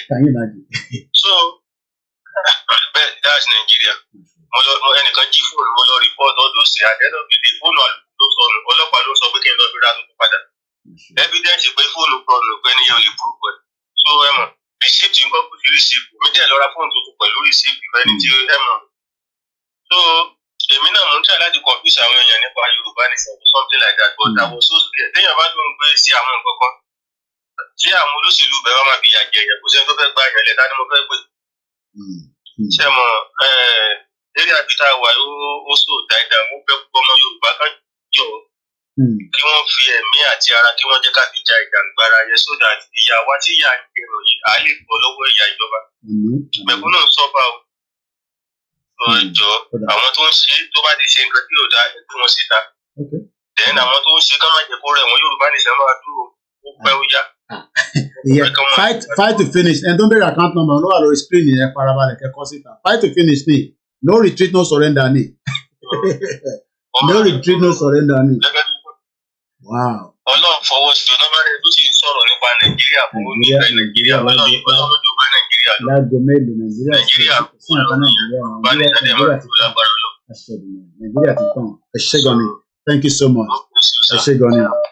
Bínú ilé tèmi náà ṣe ń ṣe yànmùyànmù rí kí ilé Yorùbá kọ̀ọ̀kan náà ṣe yànmùyànmù kẹ má máa tọrọ owó lórí social media táwa náà bá ti gbà lówà ká lè rí ọ̀nà gbàgbọ́ ẹ jẹ́ kí bishop wá bá wa sọ̀rọ̀ mo bá bishop ẹ jẹ́ kí àwọn èèyàn wá dáadáa náà kẹ tó sọ̀rọ̀ mo bá bishop mo kí jẹnu glasses mo kí Wàlátà olórí ẹbí bàbá mi dáadáa mo kí ìyá mi Olúwaṣeun Ìtùnú ọlọ́àjárí bàbá ókè mo rí ẹ wá ṣe ọlọ́àbá wa pẹ̀lú ẹ akópalẹ̀mọ́ ọdún family ni mo kí gbogbo John Ogundele bàbá mo kí bàbá yìí ti gbé ní UK rí Ọlọ́run tó ní kó padà sílé ó ní bàbá wa kan tí mo máa fẹ́ ṣe program wọn ní tá bá bẹ̀ wọ́n Ọlọ́run á tún kó sí wọn ní wọ́n lè bá wa bá Tinubu sọ̀rọ̀ ó ti send details bàbá yẹn sí mi màá ṣe yẹn níjọ́ mi bàbá wa Bámidélé Mohammed mo kí yín Merry Christmas bíbí báyìí o Muslim àti Christian àjọ celebrate Christmas ní àwọn bá Christian jẹ́ Salami Gbenga mo kí yín ẹ̀jẹ̀ ń dẹnu dúró bẹ́ẹ̀ náà mo kí gbọ́ àwọn tó kù bàbá mi Táíwò Bánú sọ mo rí wọ́n ní all hands to be on deck with diplomatic effort to push for Yorùbá sovereignty Ọlákúnlé Amúdé mo kí Núrìdí mo kí Gbàdàmọ́sí Ismaila mo kí Bishop ẹ̀gbọ́n sókè.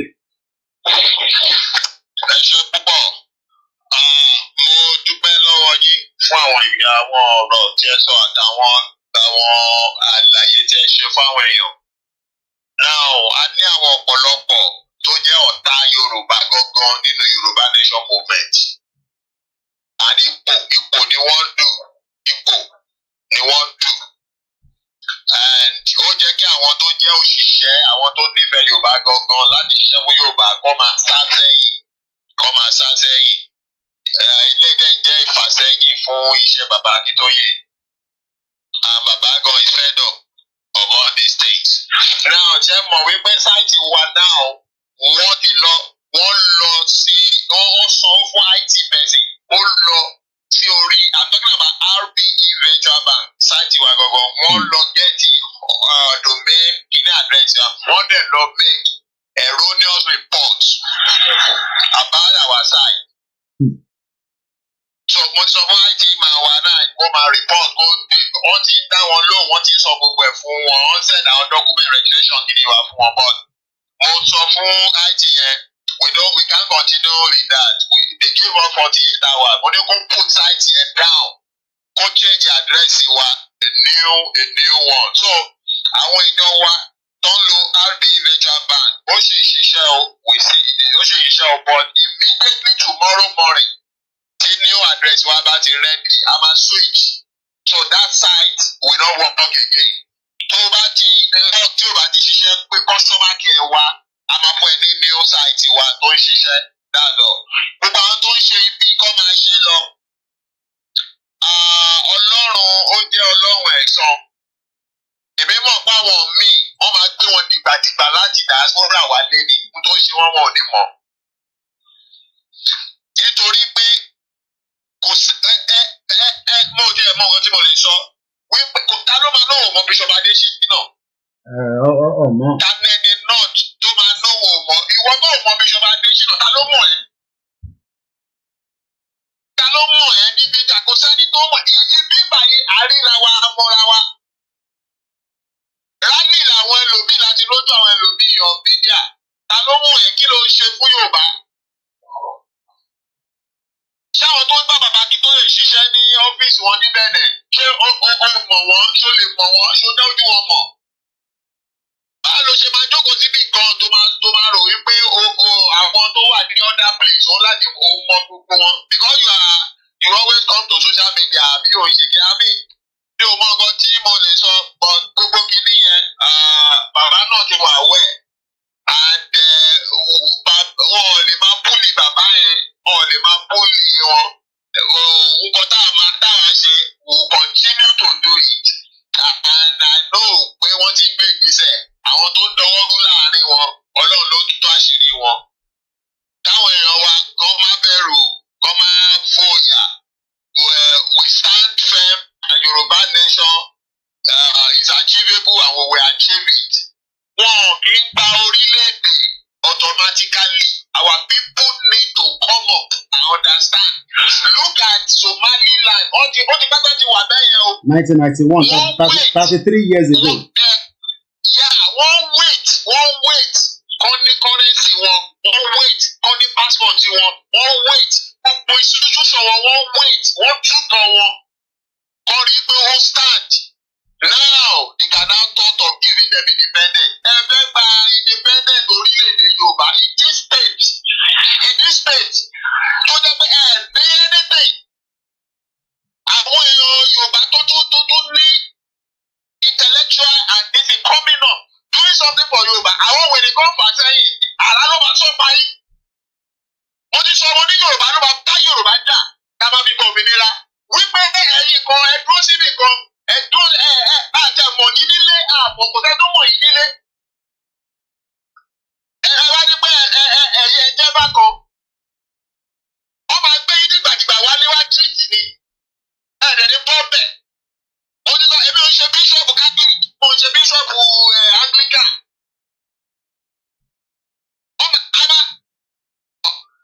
It's okay, thank you. All right. Ẹ ṣe gan ni. Ẹ̀yin tẹ́ náà mọ bishop ń bọ̀ o. Ẹ̀yin tẹ́ mọ bishop ẹ jẹ́ àfi bishop wọ̀nyí. So bishop kì í ṣe ghost. Kò ń ṣe ghost. Kódà ẹ rí pé orí Facebook orí fóònù lélẹ́yìí. So but mo ti post ẹ̀ sórí Facebook. This was bishop in 2021. Internet ò dẹ̀ ń parọ́. Mo ń bọ̀. Internet ò fi ṣe kí ni? Kò ń parọ́. Torí pé ẹlòmíì tí a jọ ń ṣe movement gan. Mọ́ra wa náà lọ títì. Ibi inú movement ni gbogbo àti mọ́ra wa. Bọ̀ torí pé ọ̀rọ̀ owó ti wà involve, ó ń gbowó, ó ń ṣe rúbà, private business. Ẹ̀yin náà ṣe private business yìí náà. May 12, 2021. Ó ní picture tó wà lọ́wọ́ mi. Dr. Koka àti olóyè Ìgbòho lélẹ̀ máa post lélẹ̀ náà nísìn. Ẹ jẹ́ lọ sórí Facebook mi kẹ́ lè rí ní tí mo fi ń wọ̀n wá ní background. Mo ń bọ̀ bí ṣe ń post ẹ̀ a máa wá sórí Facebook mi. Ẹ jẹ́ lọ sórí Facebook. Dr. Koka ni tí mo fi rántí. Very hardworking woman as well. Ẹ jẹ́ lọ sórí Koiki. Koiki. Ẹ jẹ́ lọ sí bíbá. Ẹ̀yin tẹ́ ẹ̀ mọ̀ Bishop. Bí a máa gbé this is Bishop. Ẹ̀yin tẹ́ ẹ̀ mọ̀ Bishop Adesina. Ẹni tó ń pè ní Bishop Adesina nìyẹn o. Mo fẹ́ mọ̀ another picture mi jáde. Pẹ̀lú ọ̀pọ̀ kan tó ń pè ní Ọlá yẹn òun dé láti lára àwọn ó dàbí bí mo ṣe ń bá àwọn tó wà nínú comment section sọ̀rọ̀ báyìí nígbà tí mo lọ́lé nìyẹn gidi mi ló wá bá mi lọ́dọ̀ olóyè Ìgbòho ló di pé òun assist mi bíi kind of personal assistant níjọ́ náà lọ́hùn nígbà tá a wà lọ́dọ̀ olóyè. So ẹ bá wo picture yẹn èmi àti Bishop alele.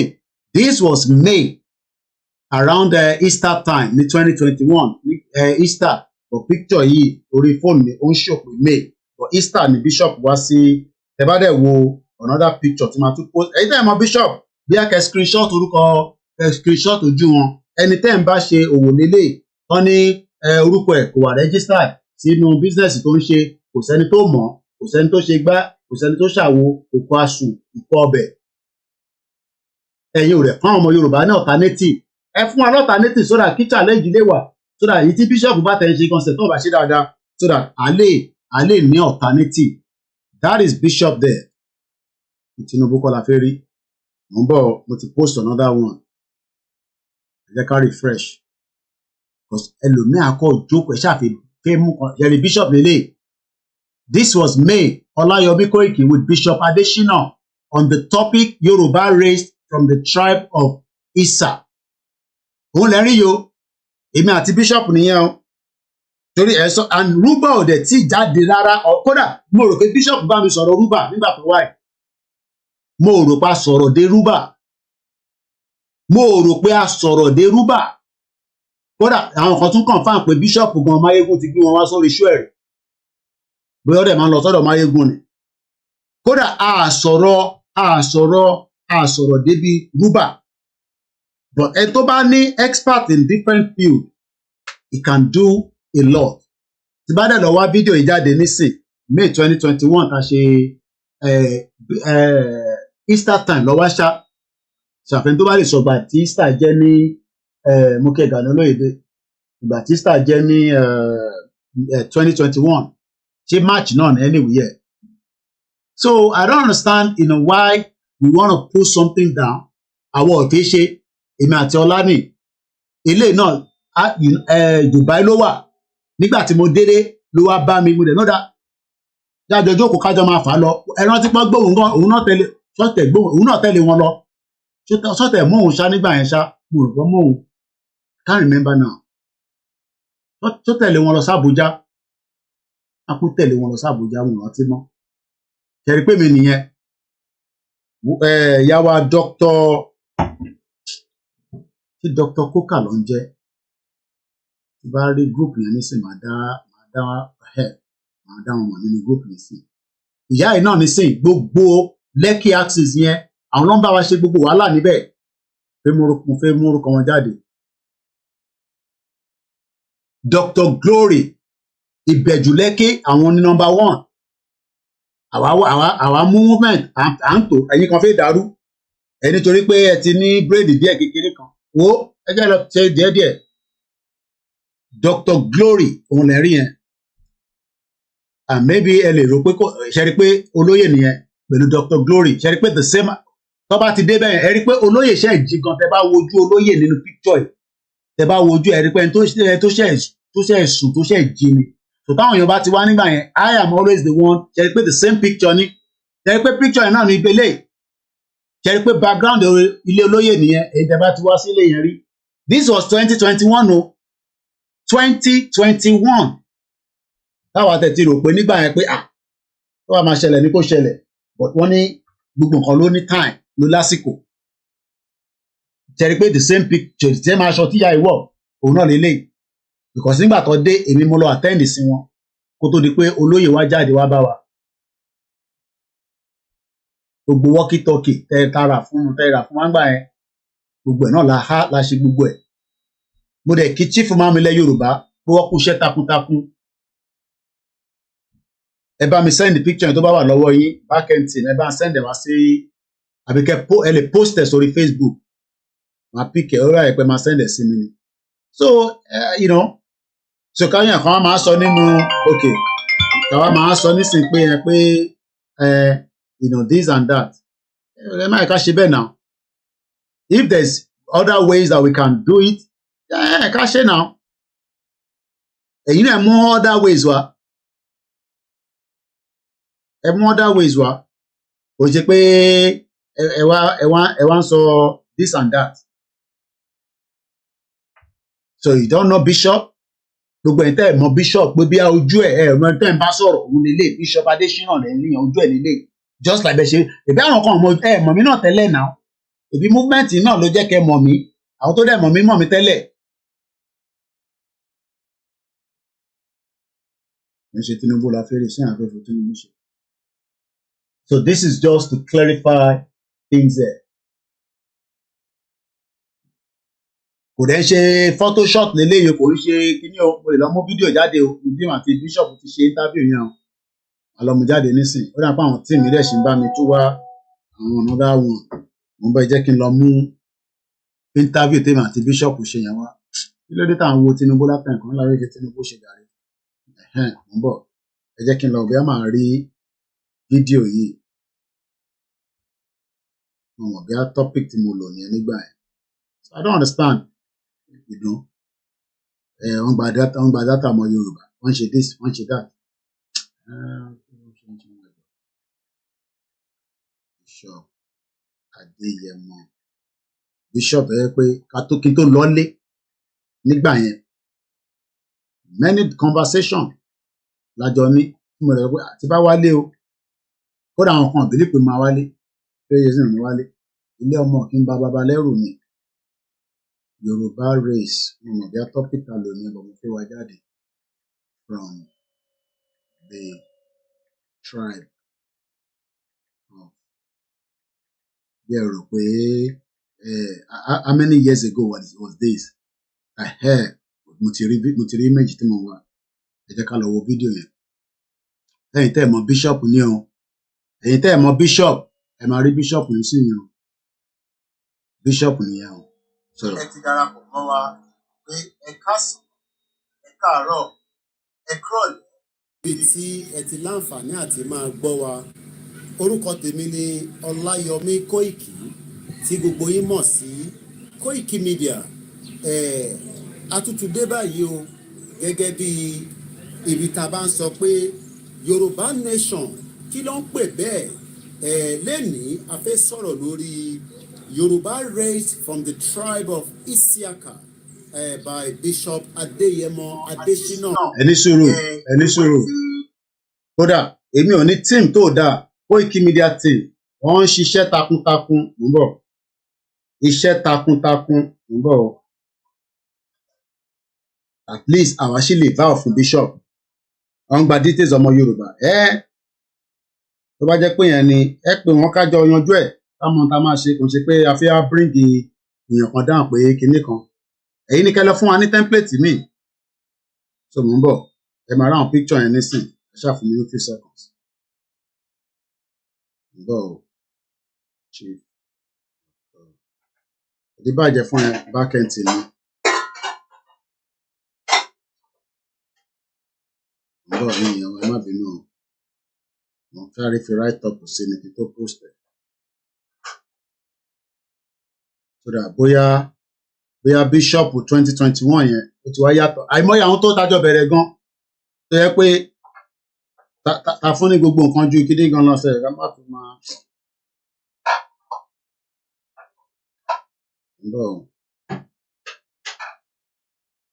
mo kí gbogbo wa lẹ́ǹkan ká kó jókòó àdẹ̀kó palẹ̀ mọ́ ọdún nọ́mbà yẹn ṣì wà ọ̀rẹ́ tó bá fẹ́ pè wọlé o Ọláyọmí Koiki ó ní picture kan tí mo fẹ́ mú wá fún gbogbo èèyàn wa nísìn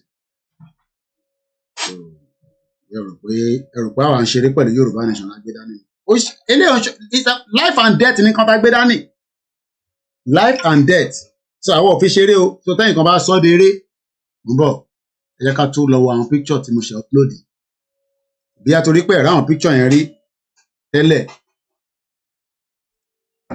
kálẹ̀ rí yẹn mo ń béèrè ní o kálẹ̀ ń rí yẹn lórí screen èèyàn wa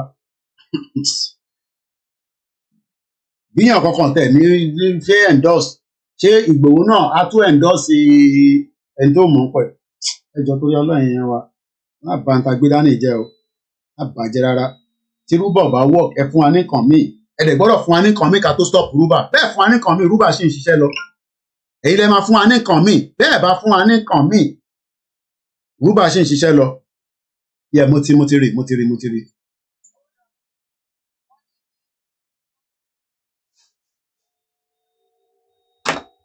ọ̀ya mọ̀ ń bọ̀ ẹni sùúrù jẹ́ nkọ́lẹ̀ wọ́n ti sọ time tí bishop dé ẹ̀rọ báwọ̀ ní rẹ́kọ̀dì ní sùúrù ọmọ pẹ́ẹ́nì wa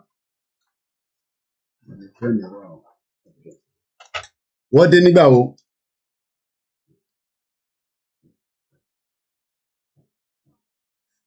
Friday 2nd of April 2021 okay. So wọ́n wà pẹ̀lú wa títí di Monday okay Easter Sunday pẹ̀lú wa ọ̀dà ẹ̀ṣẹ̀gan ní 2021 ọ̀dà okay ọ̀dà ẹ̀ṣẹ̀gan ní mo dúpẹ́ ẹ̀ṣẹ̀gan ní. Òun lẹ ti gbọ́ yẹn backend team mi ló tún pè mí yẹn pé Mr. Koiki gbogbo details táyàn ò ní lórí yẹn ó wà lọ́wọ́ wa nínú profile. Mo sọ fún yín pé àwọn nǹkan kan wà àwa yẹn rí tálẹ̀ rí yẹn ọmọ ilẹ̀ rí yẹn àtàbúrò yín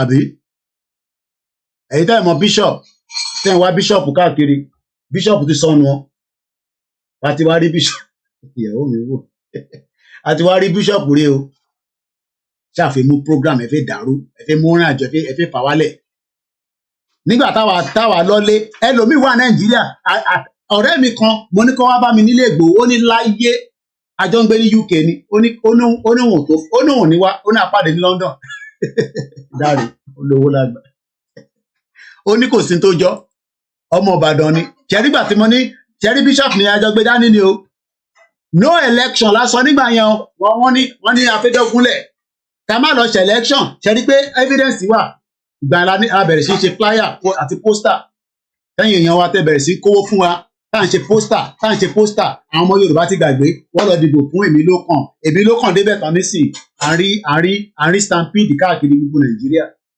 ṣé problem tèmi wá nìyẹn ni ṣé mi mọ ní kí stampede wà ní nígbà tẹ́mi àti bishop ẹlòmíì ò rẹ́dì láti bá wa mú poster báyìí dání ní 2021 that was 2 years clear before election 2 years clear la fi ń campaign la fi ń pariwo fún ọmọ Yorùbá ṣé ló bá ń ṣeré lórí movement yìí ni a ṣeré lórí movement yìí o kò ṣeré lórí movement yìí o lẹ́yìn kan bá ń ṣeré ẹ lè máa ṣeré àwọn òṣèré o àmúni àjẹ má dàrú rárá mọ́ wa lọ́wọ́ o ẹ dẹ̀ lè frustrate bàbá Akintoye àti bàbá olóyè Ìgbòho láyé ànígbà láyé ni mo sọ ànígbà no matter whoever you are ẹ bá ti wà nù kẹ́yìn náà ti wà nù bẹ́ẹ̀ ti pẹ́ kólúkálukú ṣe tiẹ̀ má dá nǹkan rú mọ́ wa lọ́wọ́ ó dàbí kémi sọ fáwọn àwọn mídíà tó ṣe ń dé nísì àwọn pavilion ẹ wo báwọn broda wa yẹn àti ICTV ẹ wo àwọn méjèèjì yẹn ìyá rò pé yàn gbówó fún wọn ni $1 báyà á fún wọn ẹ wo báwọn méjèèjì ṣe ń ṣiṣẹ́ tẹ́ẹ̀bá dẹ̀ mọ̀ àwọn tó ń pè bẹ́ẹ̀ ẹ mọ̀ tó ń pè ní ICTV broda mi yẹn iṣẹ́ takuntakun ló ń ṣe inú Nàìjíríà rẹ̀ lọ́wọ́ èyí jókòó síta a máa ń sọ pé ẹni tó wà nínú ilé ẹ mọ̀ pé ẹni tó wà nínú ilé gan ló ní risk jù ICTV lélẹ́yìí broda mi yẹn gbogbo wa lẹ máa ń wo program ẹ lè máa mọ̀ fún un ni tó máa ń gbé scientific prophet yẹn wá mo fẹ́ ká wò ẹ kú iṣẹ́ gbogbo ẹ̀yin àlùfáà wa àìsìn lélẹ̀ tíyàn bá rí broda wa yìí ìyẹn fẹ́ẹ́ máa sọ kò rí gbòwó rí bó ṣe wà yẹn bọ̀tọ́ ti láǹfààní àti bá olóyè sọ̀rọ̀ tẹ bá dẹ̀ tún lọ wo kémi wá sọ nísìnyí pé àwọn mídíà tó dé lánàá yìí o nígbà kan káwọn náà máa ṣiṣẹ́ pẹ̀lú bó ṣe ṣe èyí ní kẹlẹ́ fún wa ní tẹ́ḿpìlẹ̀tì míì ẹ fún wa ní nǹkan míì tá a tún máa lò kò ṣe pé ẹ fẹ́ rọ́bìṣì tó wà ńlẹ̀ èyí tó wà ńlẹ̀ ẹ tí fún wa ní ìyẹn ẹ tún fẹ́ máa rọ́bìṣì tó wà ńlẹ̀ ẹ wo brọ́dà wa yìí náà onítìrì ti pe brọ́dà wa yìí tí kó wá darapọ̀ mọ́ òun kò oníláyé oníkòsí tó jọ ojoojúmọ́ ni àwọn onítìrì tì wọ́n wá bọ̀bọ̀ ẹ̀ pé kó wá darapọ̀ mọ́ wọn ọjọ́ máa ṣe fake declaration tó ṣe ó ní kọ́ fún òun ní evidence or evidence fún ìyẹn brother wa Pavilion TV yìí and many more like that tó tún máa dé lọ́la and that is the video with myself with Bishop that is the picture evidence this is 2021 ó ti pé 3 years Bishop dẹ̀ ṣì wà ní movement ẹlòmíì gan náà wọ́n ṣe mọ́ ti sóhun so what are we saying so why do we like to destroy others? ó ń collate data àwọn ọmọ Yorùbá ẹ̀yin náà fún wa ní kan tá a máa fi collate data àwọn ọmọ Yorùbá ká tọ́jú ẹ̀ pamọ́ ẹ dá gbọ́ bíṣọ̀pù díẹ̀ nínú fídíò tá a ṣe tó máa lọ jàre ẹ máa mú rin àjẹfẹ́ ẹ tún fi fà wálẹ̀ títí ẹ dá gbọ́ díẹ̀ nínú interview yẹn ẹ bá dẹ̀ wo 3 years ago ní interview yìí 3 years ago 3.9k yes Bishop all what you have said your research book was true clear and great ìyàwó Janet ló sọ̀rọ̀ níjọ́ náà lọ́hùn lára àwọn mítàjọ ṣe movement ẹlòmíì ti kúrò láàrin wa ní 2021 nígbà tí gbogbo wa sì dúró dáadáa kó tó di kó lórí burúkú dúpẹ́ dé tó mú gbogbo nǹkan tó dàrú.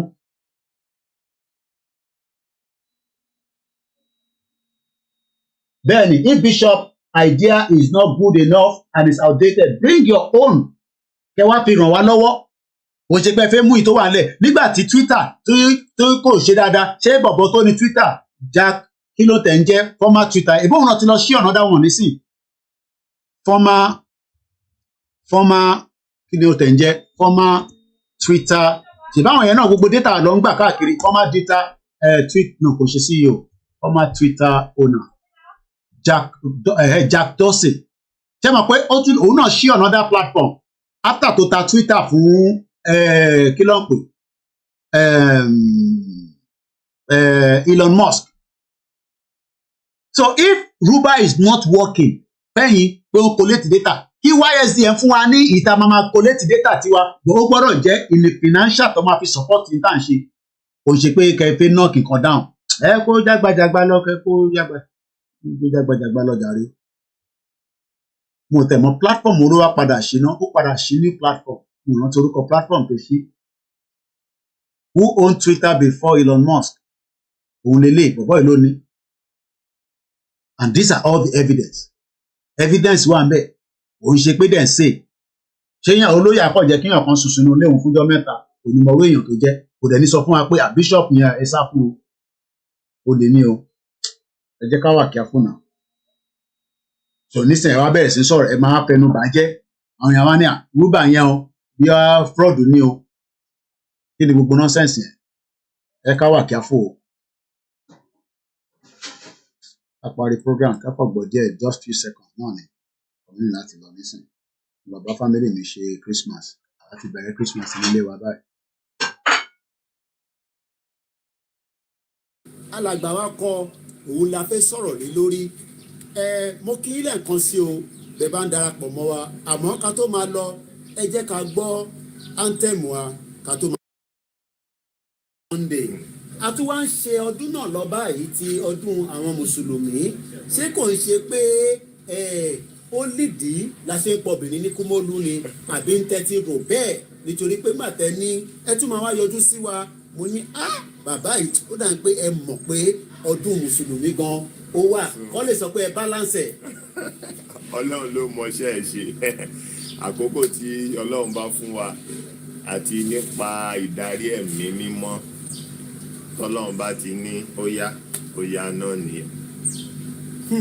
tọ́lọ́run bá ti ní ó yá náà nìyẹn. ẹ̀yin ọmọ káàárọ̀ òjíire ẹni mọ̀ kó wá sọ òun lọ̀rọ̀ Yorùbá nation ẹlòmíì náà wò tẹ̀ gbọ́ rárá kí ló dé tán náà wọn ò gbọ́. kò sẹ́ni tó máa ní òun ò gbọ́ nípa Yorùbá nation ní Nàìjíríà yìí àti Fúlàní àti Haúsá àti Ìgbò àti Yorùbá tí ò lè kàwé gbogbo wọn ni wọ́n ti gbọ́ báyìí wípé Yorùbá ń lọ wípé Yorùbá fẹ́ dá dúró gẹ́gẹ́ bí orílẹ̀-èdè àti wípé ìjà agbára yìí ó ń lọ lọ́wọ́lọ́wọ́ oníkálukú dẹ̀ ni ó ti sú gẹ́gẹ́ bí ìlú Nàìjíríà ṣe wà yìí so nígbà tí ìjàgbára yìí ti bẹ̀rẹ̀ àwọn èèyàn kan ń wò lókèrèrè ṣùgbọ́n láti ìgbà tí EndSARS iṣu ti kọjá yẹn ìjàgbára yẹn ó súnmọ́lé ó wọlé ó súnmọ́lé ní ọdún tá a wà 2021 ó ti wà lákàtà gbogbo ènìyàn kò sẹ́nì kankan tó máa lóhùn òòrùn tí gbọ́ nǹkan tó kọ̀ lè sọ ni pé orí social media ló ti ń gbọ́, orí TV ló ti ń gbọ́, orí rédíò ló ti ń gbọ́, orí ambi ló ti ń gbọ́ ní tẹ̀lé ni tó bá tó àkókò tó máa dé ojúlé ọ̀dọ̀ ẹ àkùárí wọn ní ojú but ta ni ọmọ Yorùbá gangan tó tí a lè sọ pé ó ń jà fún ilẹ̀ Yorùbá? Ìwọ náà ni, ìwọ tó jókòó sílé ẹ̀yẹn tó ń retí pé àwọn kan ni ó bẹ̀rẹ̀ látọ̀dọ̀ ẹ, ó bẹ̀rẹ̀ láti ilé ẹ, ó bẹ̀rẹ̀ láti ibi iṣẹ́ ẹ, ó bẹ̀rẹ̀ láti ibikíbi tó bá wà láti dúró láti sọ wípé ọmọ Yorùbá ni mí, mo fẹ́ orílẹ̀-èdè mi. Bíyàn bá sọ pé ọmọ Yorùbá ni mí, lákọ̀ọ́kọ́ a dúpẹ́ lọ́wọ́ gbogbo ẹ̀yin tí ẹ̀ láǹfààní àti máa gbọ́ wa àti máa tẹ̀lé wa. Ìwé tí a fẹ́ sọ̀rọ̀ lé lórí òun lélẹ́yìí. Ká tó máa mẹ́nu bà ìwé ọ̀hún, kò ń ṣe ìwé àkọ́kọ́ tẹ́ máa kọ lélẹ́yìí gẹ́gẹ́ bí n tí ẹ bá wa sọ nígbà tí aláǹfààní àti wà pẹ̀lú yín ní Easter Sunday títí di Good Friday tí a fi gbà yín ní àlejò. Àmọ́ ẹ tún ti wá kọ ìmí tó ṣẹ̀ jáde báyìí tá a máa sọ̀rọ̀ lé lórí. Àkọlé èyí tí ẹ kọ yìí ó ní ẹ bá mi sọ fáwọn èèyàn kó má jẹ́ pé látẹnu tèmi tó èmi lè má lè pronounce ẹ̀ gẹ́gẹ́ bí èdè tí ẹ máa fi bá wa sọ. Ìwé yìí is titled Yoruba Race from the tribe of Isaka. Isaka jẹ́ ọmọ Jákọ́bù karùn-ún, èyí tó jẹ́ pé ó wà lára ìran méjìlá Ísírẹ́lì ní ìran méjìlá. Àwọn ìran tó padà wá sí orílẹ̀-èdè Ísírẹ́lì ní ayé àgbàtà wà yìí, àwọn ìran méjì péré ni nínú méjìlá. So òun náà ni ibi tá a máa rí ètò yìí mọ́ nìyẹn fún gbogbo ẹ̀yin olólùfẹ́ wa tí ẹ̀ ń tẹ̀lé wa lórí ìkànnì wa tí à ń pè ní Koiki Media. Mo kí gbogbo alẹ́ nǹkan sí pé àní ṣe lásán, ó ń ṣọmọ lókùú bẹ́ẹ̀ ni àní sí pẹ̀lú ìyá rẹ̀. Ẹlẹ́dẹ̀ á pariwo títí ni, a máa fà á débi tó yẹ kó dé, òun lọ̀rọ̀ tó wà nílẹ̀. Jọ́jọ́ ni a máa rojọ́ ni tá a máa fi débi tá à ń lọ lágbára Ọlọ́run. Ẹjọ́ la máa fi rò pa yín, ẹ̀yin tí ẹ fi jẹ́ kí ìran Yorùbá kó bọ́ nínú wàhálà. Ẹjọ́ la máa rò, a máa rojọ́ pa yín ni, wàláì a máa rojọ́ pa yín ni torí pé ìkà ni gbogbo yín. ẹ̀fẹ́ ká délẹ̀ lérí ìrọ̀lẹ́ pa, so a máa délẹ̀ lérí yẹn láṣẹ Èdùmàrè. Mo kí gbogbo wa pé thank you so much for being part of the program today, and we hope that we will all have a great time, in celebrating many Christmas. Gbogbo ẹni tẹ́ wà ní tẹ́ẹ̀rí chicken rà lọ́dún yìí, ẹ má fi ṣèbínú. Bóyá láìpẹ́ láì jìnnà tí ìran Yorùbá bá tún nínú wàhálà àti ìdààmú tí a wà nínú ẹ̀, Ọlọ́run á jẹ́ kí ẹ lè rí chicken rà. Orúkọ tèmi náà ni Ọláyọmí Koiki, tí gbogbo yín mọ̀ sí Koiki Media, bringing the world closer to your doorstep. Mo kí ẹ̀yin tèmi lórí Mixela Ògúnmọ́lá. Akin Games ni I remember the interview with Bishop. I remember very well. Ẹlòmíì kan tó ṣẹ̀ join movement Bishop lẹ́tìrí yẹn 2021. Nígbà wo ni wọ́n join movement? Nígbà wo lẹ́yìn join tẹ́ darapọ̀? Dizzy Mani, YSDM Canada, what is going on? Plot. Kí ló ń ṣẹlẹ̀? Ẹ má mú movement, ẹ má dàrú, ẹ má frustrate Baba Akintoye, ẹ má frustrate Olóyè Ìgbòho. Tẹ́ ẹ bá lè support wọn, ẹ fi wá sílẹ̀. Àwa máa manage ara wa. So I will leave it like that for tonight. Mo kí back end team mi, mo kí gbogbo ẹ̀yin grandma, mo kí ìyàwó Tolúwa láṣẹ tí ọmọ wọn tí ó ṣaláìsí ní kódà wọ́n sọ fún wọn ní Koiki kò ń ṣe 17 lọmọ mi ṣaláìsí o, on the 16 ni onígbà tó wà lórí Yorùbáwùyí, mo ní bẹ́ẹ̀ ni mọ́mì 17 ní átíkù yẹn, but 16 ni ọmọ wọn ṣaláìsí nínú ìṣẹ̀lẹ̀ tí ó jẹ́ ìbànújẹ́. Mo kí gbogbo alẹ́ nǹkan sí o. Ògúnmọ́lá ní wow, I'm seeing Bishop for the first. Bishop lẹ́wọ̀ yẹn kò ń ṣe àlejò rárá, kò ń ṣàlejò Olóyè Ìgbòho, kò ń ṣàlejò Baba Akintoye, kò ń ṣàlejò bí a ní síta bá ń ṣe program a gbé Bishop sẹ́yìn wa, ẹ lè bá mọ̀ pé Bishop yẹn torí a ti dáwó sọ́wọ́ wọn àbí a ti kó dátà lé wọn lọ́wọ́.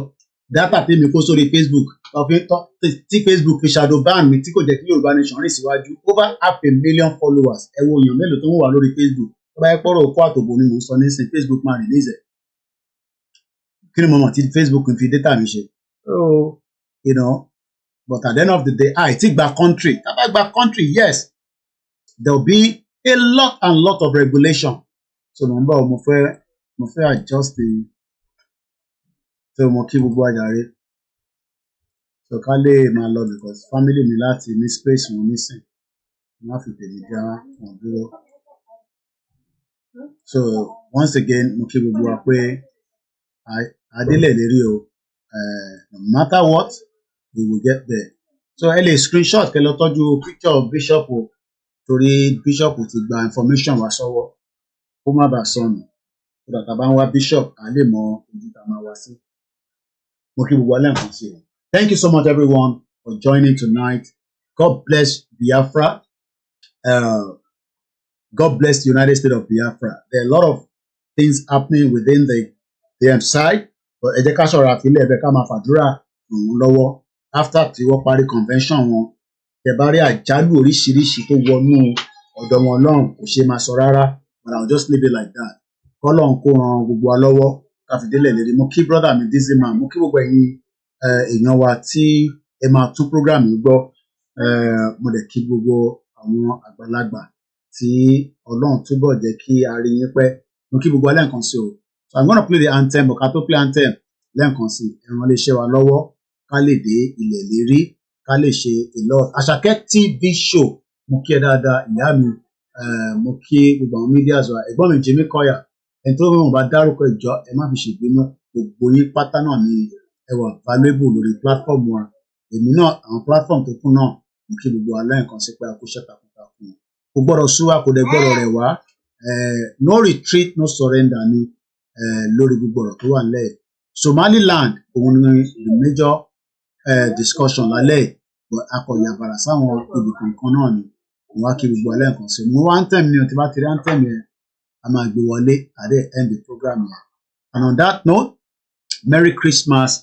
Èèyàn kan send the picture Christmas kan tó lóye tó ṣe tí ẹ̀jẹ̀ àwọn bí mo lè sáré lò mo like picture yẹn wọ́n ṣe fún olóyè ni Koiki bá mi fi kí olóyè Ìgbòho ìwọ̀n tó bá ń comment pé Koiki mo post nǹkan kan kò yẹ ṣáà máa fi brain yẹn máa fi gbé lẹ́ẹ̀kọ̀ọ̀kan mo bẹ́ẹ̀ sáré pé picture yẹn wọlé wá fi kí gbogbo ọ náà ni mo kí ìfẹ́ lódún àpapọ̀ ọmọ Yorùbá mo kí gbogbo wa pé a kú mo fẹ́ gbé picture yẹn wọlé ní ọ̀pá tó máa lọ.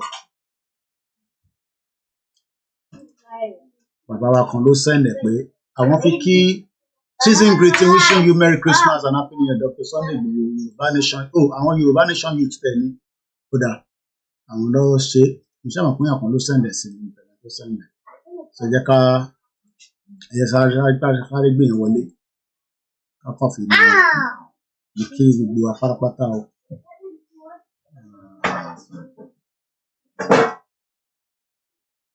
Ọdún ayabo bẹ́ẹ̀ ni o Ọlọ́run jẹ́ ká tún lè ṣe mí o ìgbà tá a bá tún máa ṣe mí báyìí kí a ti wà recognize pẹ̀lú gbogbo àwọn tó yẹ kó recognize wa káàkiri gbogbo àgbáyé ìyẹn ni priority wa o so that is the picture coming in just about a few minutes so olóyè náà ni máa kí gbogbo wa pátá gbàkú àlàjọ ọdún ṣọ́ọ̀pù ọlọ́pẹ́ Ọlọ́run ní ṣe lè láṣẹ mí gbogbo wa pátá ọdún ayabo fún wa o gbogbo ẹ̀yin tí ẹ̀dẹ̀ ń sọ pé Yorùbá ò ní bọ́ nínú wàhálà ẹnu ní gbogbo àjọ wọ̀nyí òun náà nìyẹn ti rí yẹn Merry Christmas and season greetings fún gbogbo wa pátápátá one love one love one love àṣà òṣà ńlá àti Bìlẹ̀kísù ìyàwó rẹ̀ one love one love one love thank you so much and a very good night from here and on that note ìbòlántẹ̀ mi wà ẹ̀tì rẹ̀ ojú gbọ̀nsẹ̀ kọ́lá kó ṣàánú it's not easy nígbà tí play anthem ká lè end the program yìí lálẹ́ ìbòlántẹ̀ mi òkè yẹ ó dàárọ̀ gbogbo lé bàbá Ayọ̀ good night Yorùbá Nation no going back good night.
ẹ bá wo picture tó wà níwájú yín ẹ rí date kò sírọ́ níbẹ̀ ẹ̀yin náà wo date yẹn ṣe ti rí ẹ bá wo date yẹn April Friday 2nd 2021 6:38 p.m.